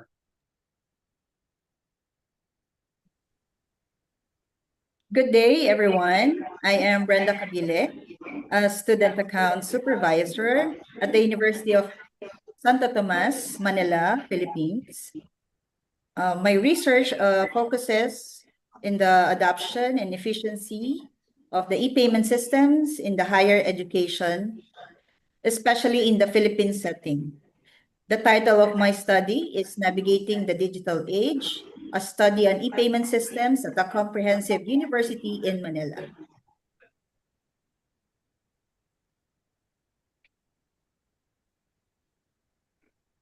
This research evaluates how system quality defined by security, reliability, usability, and responsiveness affects operational efficiency and user satisfaction. With responses from 378 students and insights from 30 qualitative participants, this work contributes to the local digital finance discourse and supports SDGs 4 and 9 through practical recommendations like cybersecurity enhancements and digital literacy programs. Digital finance is transforming higher education. While e-payment systems offer benefits like speed and convenience, persistent issues such as security and responsiveness challenge their full potential. This study explores their actual performance in a leading university in Manila. Despite widespread use, technical gaps and communication lapses continue to frustrate users. We aim to understand how system quality directly impacts satisfaction and how institutions can bridge that gap. This study employed a mixed methods approach, integrating quantitative and qualitative data collection methods to ensure a comprehensive evaluation. The researcher conducted the study at a leading university in Manila, selecting respondents through stratified random sampling for surveys and purposive sampling for interviews. The research instruments included structured surveys, semi-structured interviews, and focus group discussions. The researcher tested reliability using Cronbach's alpha and conducted data analysis through statistical computations and thematic examination of qualitative responses. This slide presents the demographic profile of our respondents. The sample consists of 378 students from 3 major faculties: Arts and Letters, Engineering, and Pharmacy. Most respondents were female and aged between 18 and 25. Notably, a majority were underclassmen, first and second year students who may have limited financial management experience but are highly engaged with mobile technology. More than 64% consider themselves intermediate users of e-payment platforms, indicating familiarity but also room for growth in digital literacy. This profile adds context to how respondents perceive system efficiency, trust, and usability. As shown in the bar chart, usability is the strongest performance driver, followed by reliability and responsiveness. Security was less impactful, likely because students expect it by default. Narratives echo these results, emphasizing that users want fast, stable, and clear systems. System trust builds when transactions are smooth and feedback is immediate. This line chart shows a steep decline in system performance as implementation challenges increase from low to high. The statistical significance confirms what students shared qualitatively. Technical issues, lack of training, and system instability hinder usability. The data tells us that the more obstacles students face, the less effective and efficient the system becomes. Addressing these implementation gaps is crucial to optimizing performance. In this scatter plot, we see a strong linear relationship between operational efficiency and perceived system effectiveness. A beta value of 0.59 and R squared of 0.52 reflect how improved back-end efficiency translates into better user experience. Students equate fast, smooth transactions with competence and credibility. Simply put, effective systems are rooted in operational efficiency. This graph clearly illustrates that as efficiency increases, so does user satisfaction. The relationship is both statistically strong and practically meaningful, with beta is equals to 0.65 and a correlation of 0.74. Students feel more satisfied when transactions are quick and error-free. They want systems that reduce uncertainty and provide real-time confirmations. Efficiency builds peace of mind. Here, the bar chart reveals that reliability and usability significantly predict satisfaction, accounting for 65% of the variance. Students rely on systems that are not just functional, but consistently dependable. Real-time confirmations, smooth navigation, and consistent uptime are what makes students trust and use these platforms. Effectiveness isn't just about features, it's about experience. The overall narrative is clear. Students prioritize functionality. They can feel in real time, while usability and responsiveness shape the daily user experience. Reliability and integration reinforce trust. Security is assumed until failure occurs, which makes stability and clarity non-negotiables. Our findings highlight the need for systems that not only work, but actively communicate with the user to build confidence. In conclusion, system quality alone isn't enough. Operational efficiency is the bridge to meaningful satisfaction. Institutions must eliminate technical friction, empower users, and build trust through clarity and integration. Future studies should include administrative and IT voices, extend to other HEIs, and tap into behavioral data for deeper insight. Let's create digital infrastructures that support secure, inclusive, and responsive learning environments. Thank you very much. And now, for your attention.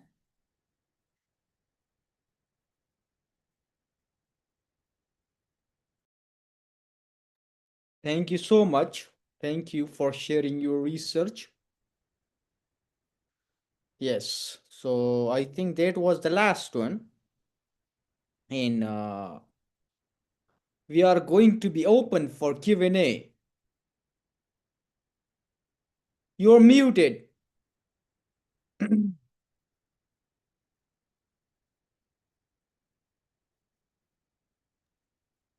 Dr. Shaker? Yes, yes. Okay, so now we move on to Q&A session, right? So yeah, so are there any questions? Yes, so please, those who noted your question and suggestions, you can now come and join the Q&A session. If you have questions for other, if you have suggestions for other, or if you have any other comments for other participants. Also, if you want to ask something related to the conference, related to the publications or other things, we are open now for receiving the question and giving you the answer. Thank you so much. Yeah. So I think Dr. Yu, you have. Okay, thank you for asking. I just know Chinese international ecosystem is quite advanced, but I would like to inquire about the paper with ID ending in 088 by Dr. Yan. How do Chinese social platform balance hyper and legitimize with user authority? Okay. Okay, so Dr. Yan, you could come up here. 你上来讲吧。Just 1 minute. She's coming. Dr. Yan, 对，就在这里。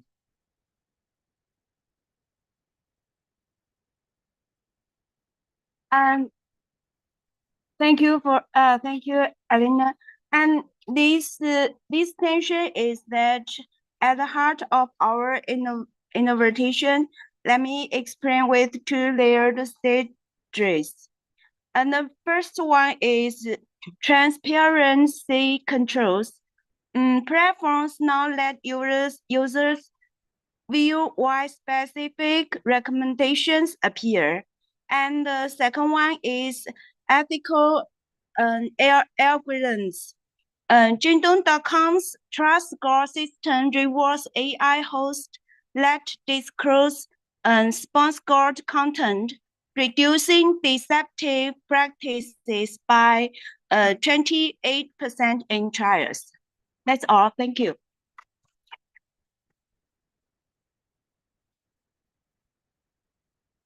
Okay. Thanks, Dr. Yan, for the answer. So I think here's another question. Okay, Dr. Su.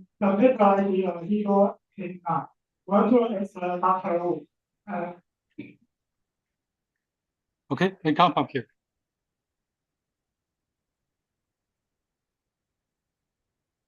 Could you please explain how US accounts for structure for region where NYDR number one volatility in current markets? Okay. Thank you. Thank you for asking. So our paper didn't discuss the structural break problem, but I think it's a good idea to do this kind of research. But as I know, you can find a paper which presented by Amendola 2021. They use the double asymmetry Archimedes model to deal with the positive volatility and the negative volatility, but still I can find the model to deal with the shorter wave problem. But if we really have a shorter problem in our long-term volatility, so we can do this kind of research. Thank you.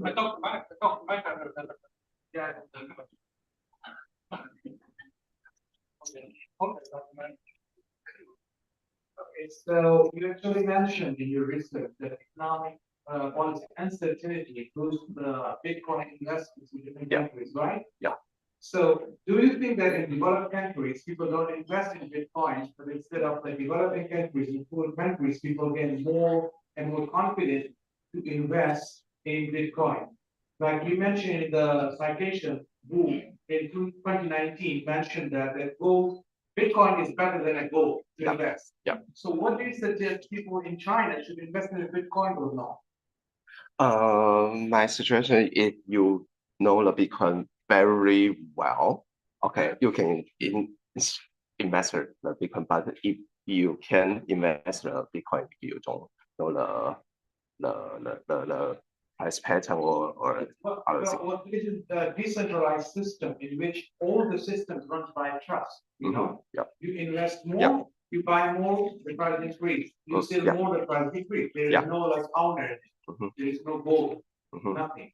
So my question is, do you think the evaluation of the Bitcoin price, it just depends on the uncertainty of the policy? Maybe. Okay. Thank you. Thank you.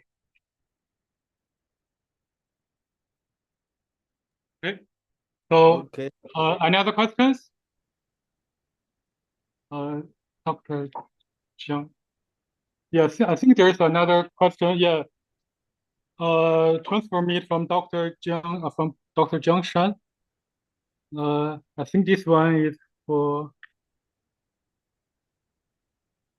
Yeah, I think this one is for Dr. Li Shuangrong. Yes. Oh, the Jiang Shan, yeah. Okay, you can.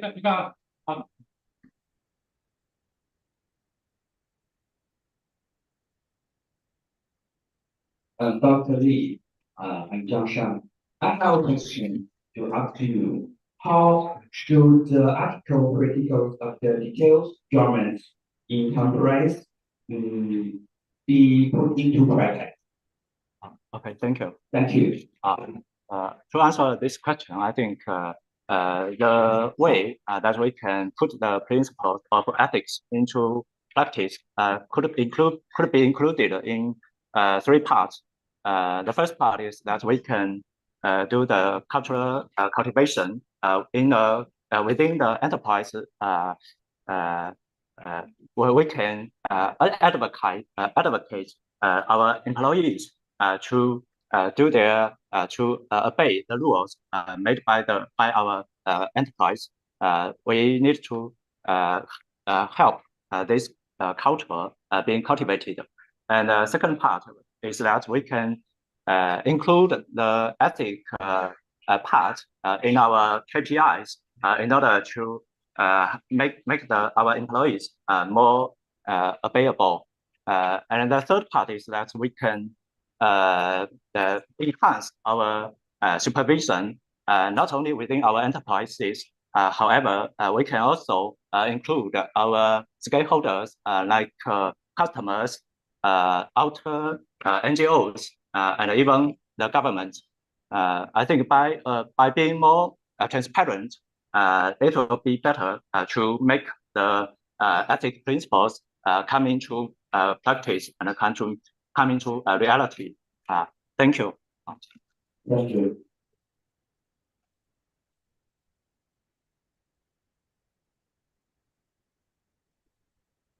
Okay. Any more questions?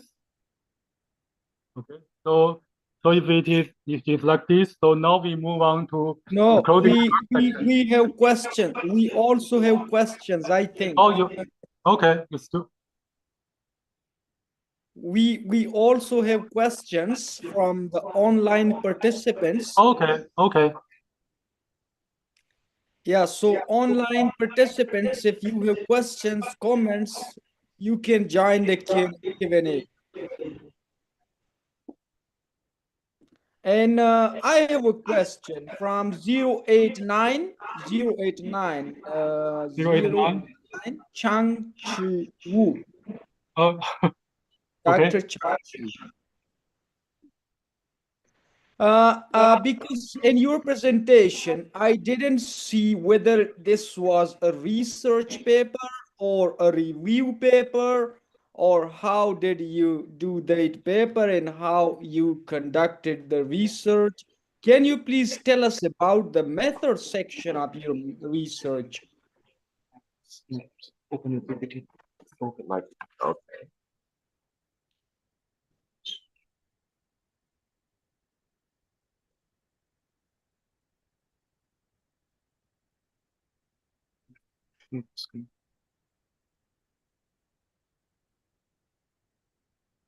Wait, we have shared the screens to show everything in a PPT, so it will be really convenient to know about everything. Okay.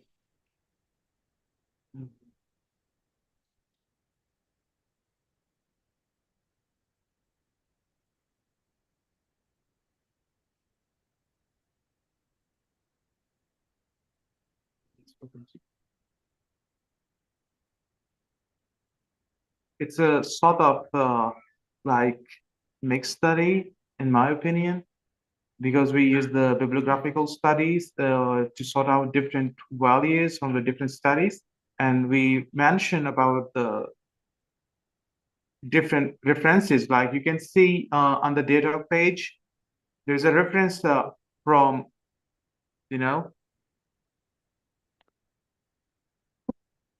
here. So it's called a bibliographical study, you can call it. It's not like a research paper, but called a sort of a review paper, I think. Okay, that's good. I asked this question. Why? Because, if you want to submit this paper to any journal, you need to have a clear method section in your manuscript. Then only they will consider your paper, your manuscript in that journal. So that's why I asked this question. I don't see any method section in this presentation. Thank you so much. Yeah.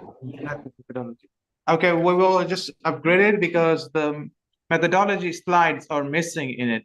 He put it, but I don't know why it's missing. So for sure, we will just add these things and we will be careful about next time. Thank you.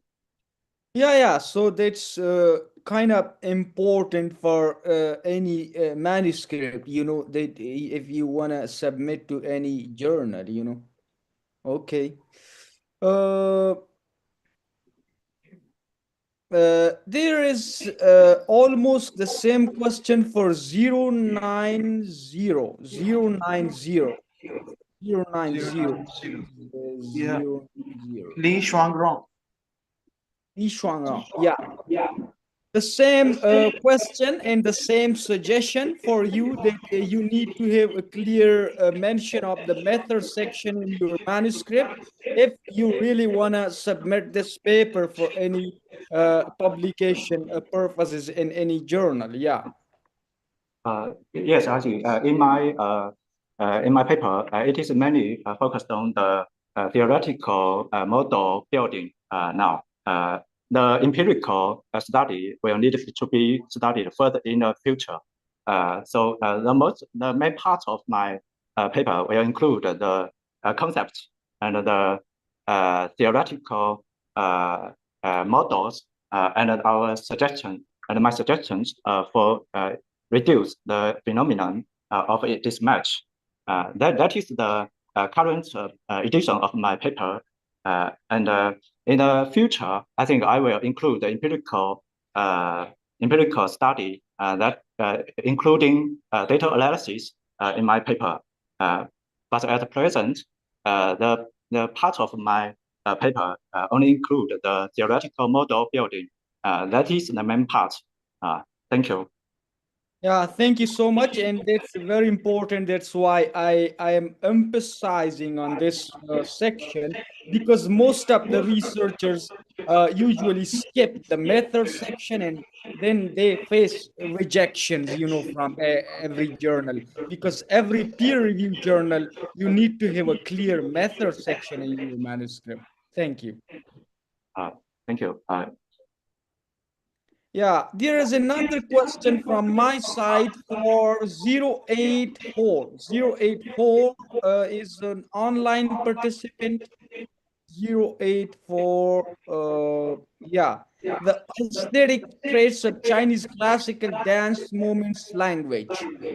Wei Wei Qin. Miss Qin? Yes, I'm here. Yeah, thank you so much. It's really a very good topic you presented here.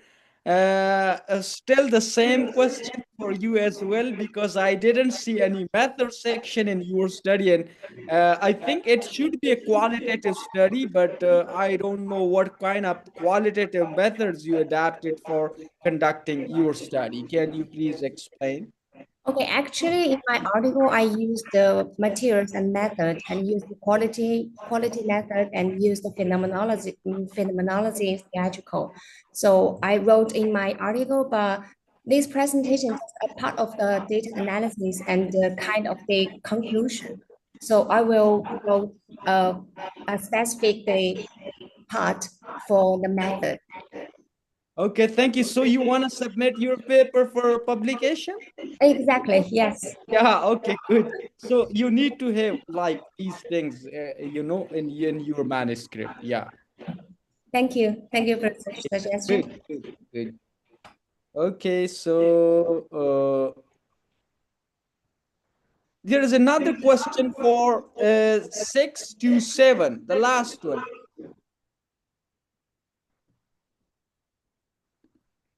627. Yeah, Yes, I'm sir. again asking about the method section, and you use the max method approach. You use the qualitative methods for collecting the data. So my question is that how did you analyze the qualitative data, and what did you do for the reliability and reducing biasness in qualitative data?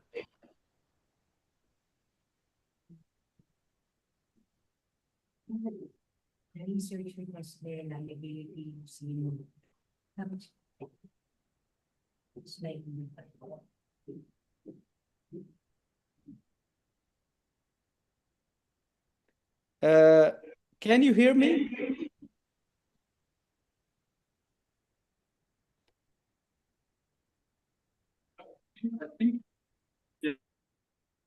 Dr. Branda. Yes, sir. Oh, so you understand what I asked? Yes, sir. You're asking how did I go about the qualitative data, sir? Yeah, I mean, how did you analyze the qualitative data and what did you do for reducing the biasness in qualitative data? Okay, just one moment, sir. I'll just go to my slide here.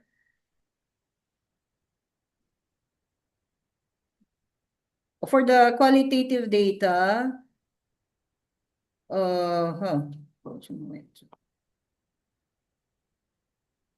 I use the thematic analysis to identify patterns across responses from focus group discussions and in-depth interviews. The process involved coding transcripts, clustering similar ideas, and drawing out recurring themes like trust, technical issues, and user expectations. Well, these themes helped explain and support the qualitative findings. Okay.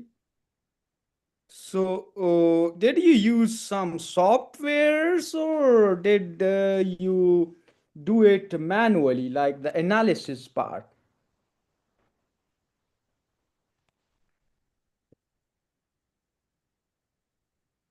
The analysis of qualitative data. Is it done by manual coding or is it done by any software?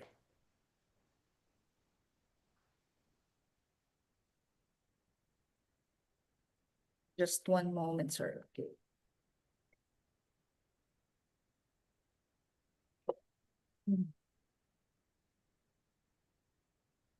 For the quantitative analysis, I used SPSS to run descriptive analysis, statistics, ANOVA, the regression and correlation tests. While for the qualitative data, I used Microsoft Excel to organize and code responses for thematic analysis. Well, this allowed me to track emerging patterns systematically across transcripts. Well, definitely more of manual because I'm using the Excel. Yeah, okay, very good. So that's what I wanted to ask, and no, not for anything else. Just wanna let you know that these are very much important things. If you really wanna submit your paper for a peer review publication in a peer review journal, you need to have all these things. If you don't have these things or unclear such things in your paper, then they will just refuse or decline your paper, you know. Thank you so much, sir. Thank you so much. And now coming toward any other question? Yeah, from online participants. I didn't ask they. Online participants, any question? Praveen Shankwar, you have any question? Yeah, hi, Dr. Shakir. Yeah, thank you very much for this opportunity. Yeah, I mean, my question is mainly regarding publication for a Doge journal. I mean, I submitted my paper and it has all the methods and everything that you were asking other participants about. So for me, it is good, right? The paper that I submitted and the presentation I gave regards to the methodology. Okay, good. So you already submitted some manuscripts or you are preparing one or more manuscripts for submission? New manuscript. Yeah, so I'm not going to modify because my manuscript was complete with all the results and the methods and all the literature review. So it was ready and I submitted it before the conference. I got the comments also. So yeah, I mean that's done. I mean, I can submit another version, but I think pretty much it would be the same. Yeah. Okay, so hope so you will receive some comments from the journals soon, as soon as possible. We will push that. I hope that your paper will move to the next step soon. Yeah. Yeah. Okay. Yeah. Oh, Thank you. okay, thank you so much. Thank you. And if there is no other question, I thanks all the participants, including the faculty and students from Yangon University. And I hope that the participants of today's conference enjoyed the session, this virtual session, and it was really great experience with all of you. Thank you so much for participating in this conference. All the presenters, as I observed, have very good research ideas and had put their efforts for the best. And all the papers data was supported by the good theoretical frameworks and achievable objectives. But you know that any first manuscript drafts still need improvements, and we all need to do improvements in our initial manuscripts. Then only we can expect some good results in terms of publication. Okay, so I wanna tell you that some of the participants were not able to join the live session, this Zoom session. We have a YouTube channel specifically for those who are not able to join the live session, and we received the video PPTs, and we will upload it to that YouTube channel. You can check it here. I'm sharing the chat box here. You can, Professor Chinley, you can open the chat box that people and your site can see the chat box here, and links and other information as well. Okay. So this is the YouTube channel. You can check, and you can see the presentations that were not able to be presented in this live session. They are uploaded in the YouTube channel, to the YouTube channel. And those who didn't send their video PPTs or still wanna send their video PPTs, they can send it to our email. Here is our contact email address. I'm sharing the chat box. You can note this email contact for any further questions if you have regarding publications or other upcoming conferences or anything else. This is one important contact. Another thing, I wanna share our WhatsApp number. Here is our WhatsApp number. You can add this WhatsApp number for further information. Here is the WhatsApp number, and also I'm sharing our WeChat number for Chinese friends. Intel Hi 123.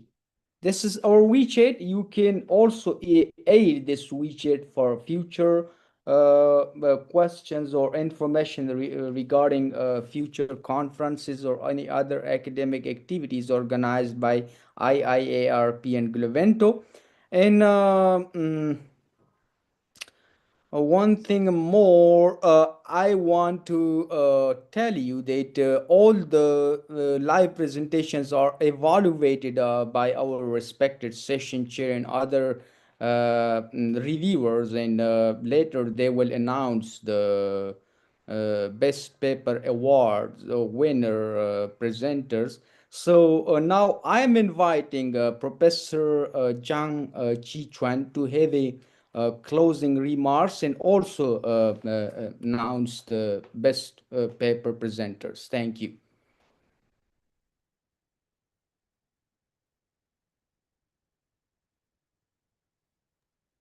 Okay, Dr. Shaker, will you hear us? Yes, yes. Yes, thank you very much.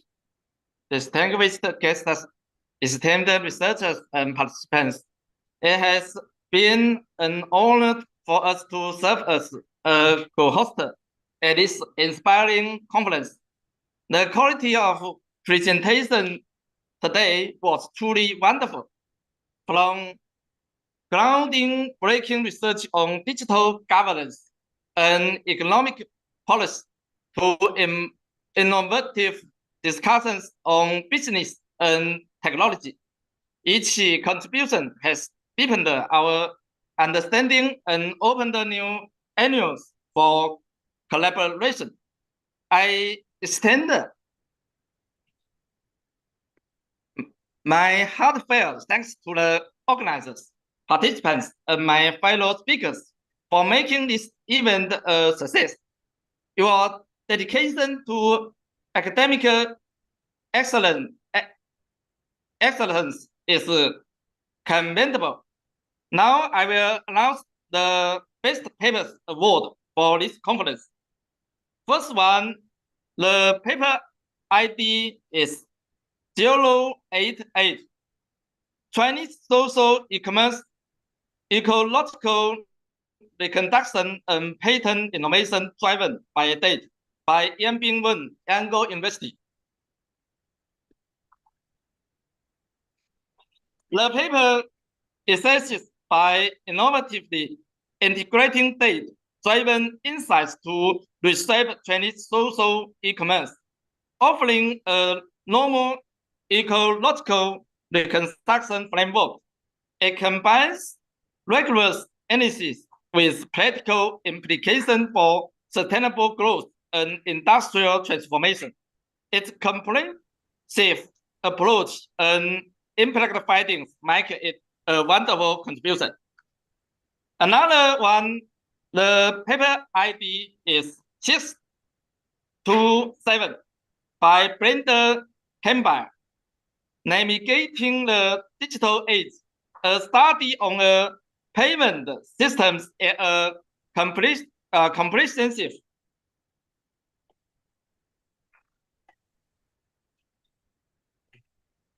This paper stands out for its in-depth analysis of a payment system, offering a comprehensive framework for navigating digital transformation. It combines empirical data with innovative strategies to enhance security and efficiency in digital transactions. Its actionable insights and shallow research make it a top contenders for best paper. Congratulations. Thank you, sir. To all our international friends, Fuzhou, Fujian, China, a city of culture and innovation, warmly welcomes you. Let's continue to exchange ideas and strengthen our global academic community. Wish you happy land. Thank you. Thank you so much. Thank you, Professor. Okay. Welcome you come to China to have a tour. Thank you. Thank you so much. Thank you. Okay, so Dr. Mike, Professor Jin Lee, can you have a photo together with the banner behind and the banner in front of the people? That will be really very helpful. You want us to come to the banner? We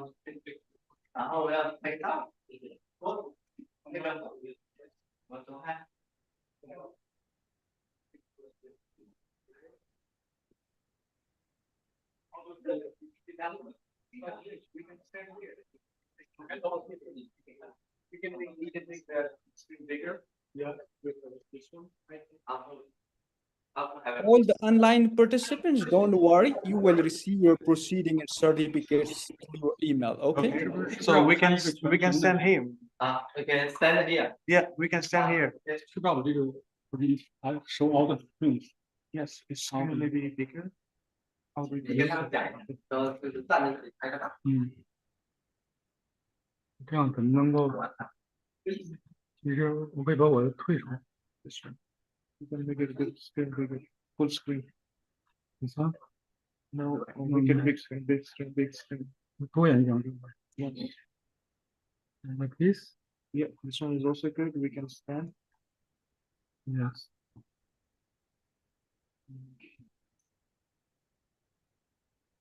You know how to. I think it's better to just make this one background. Mhm. Okay, Shakir, do you think we can just put this in background and we can stand and take a pictures here with the screen? Yeah, and not with the screen. You can just take a normal picture in your side, like the banner behind, and Yeah, we we have there. So you yeah, must take or a the picture from banner here, in front and then of we you. stand here. Yeah.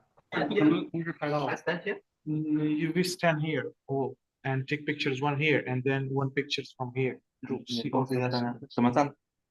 样就是可能一个照片，我们在那边做的，然后一个拍照片，就是可能 hold，然后呢，第二个照片我们这里，先走，就是the chairperson here because that the big picture。其实拍的。Yeah, so we'll take the first picture of our country and the banner. 同学好，各位老师们好，大家自己排出来。大家都做了那个麻烦各位老师和各位同学中间这一块，把中间前面同学，我们后面同学把前面补码一下。我们开始到差不多了。这边同学我们把这边做一个，把这边做完。I also want to take one picture for online participants. So one participant, Wei Wei Chin, can you please open your camera and we take one photo with the smiley faces?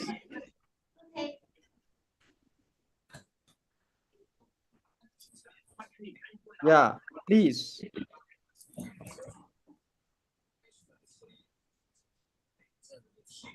Yeah, thank you. So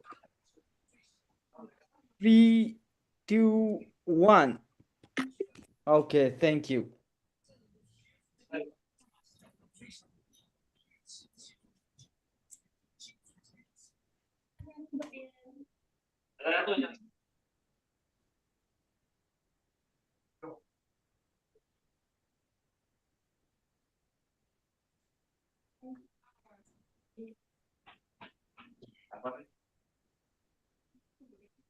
Dr. Mike, are you?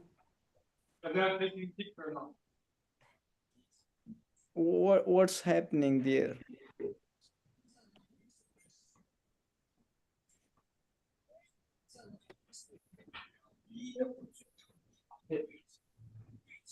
So we are now going to take a picture with all the online presenters.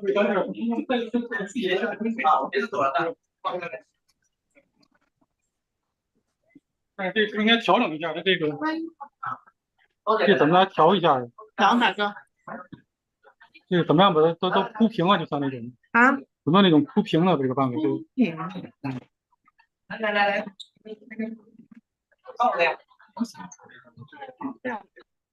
是这样的。但是这样就挡住了呀。哪个？下面人都挡住了。那下面的可能要站下面吧。能看到多平啊，这也只剩6个。但是这样的话，后面就挡住了这些人。这个与会的在下面。哎。你刚刚电脑会发现了，没找到你照片调了。不能站到旁边的。点视图把能不能把不是啊，他跨栏啊，对，很好。OK, now it's good. 就这样。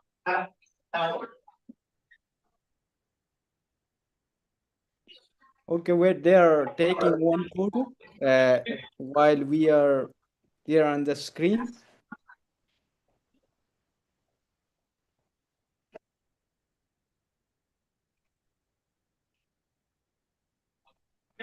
Okay, thank you. Okay, thank you.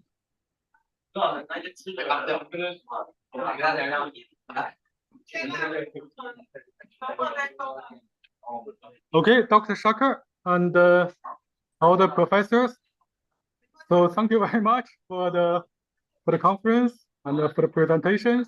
So now I think the conference Okay, is thank over. you. Yes.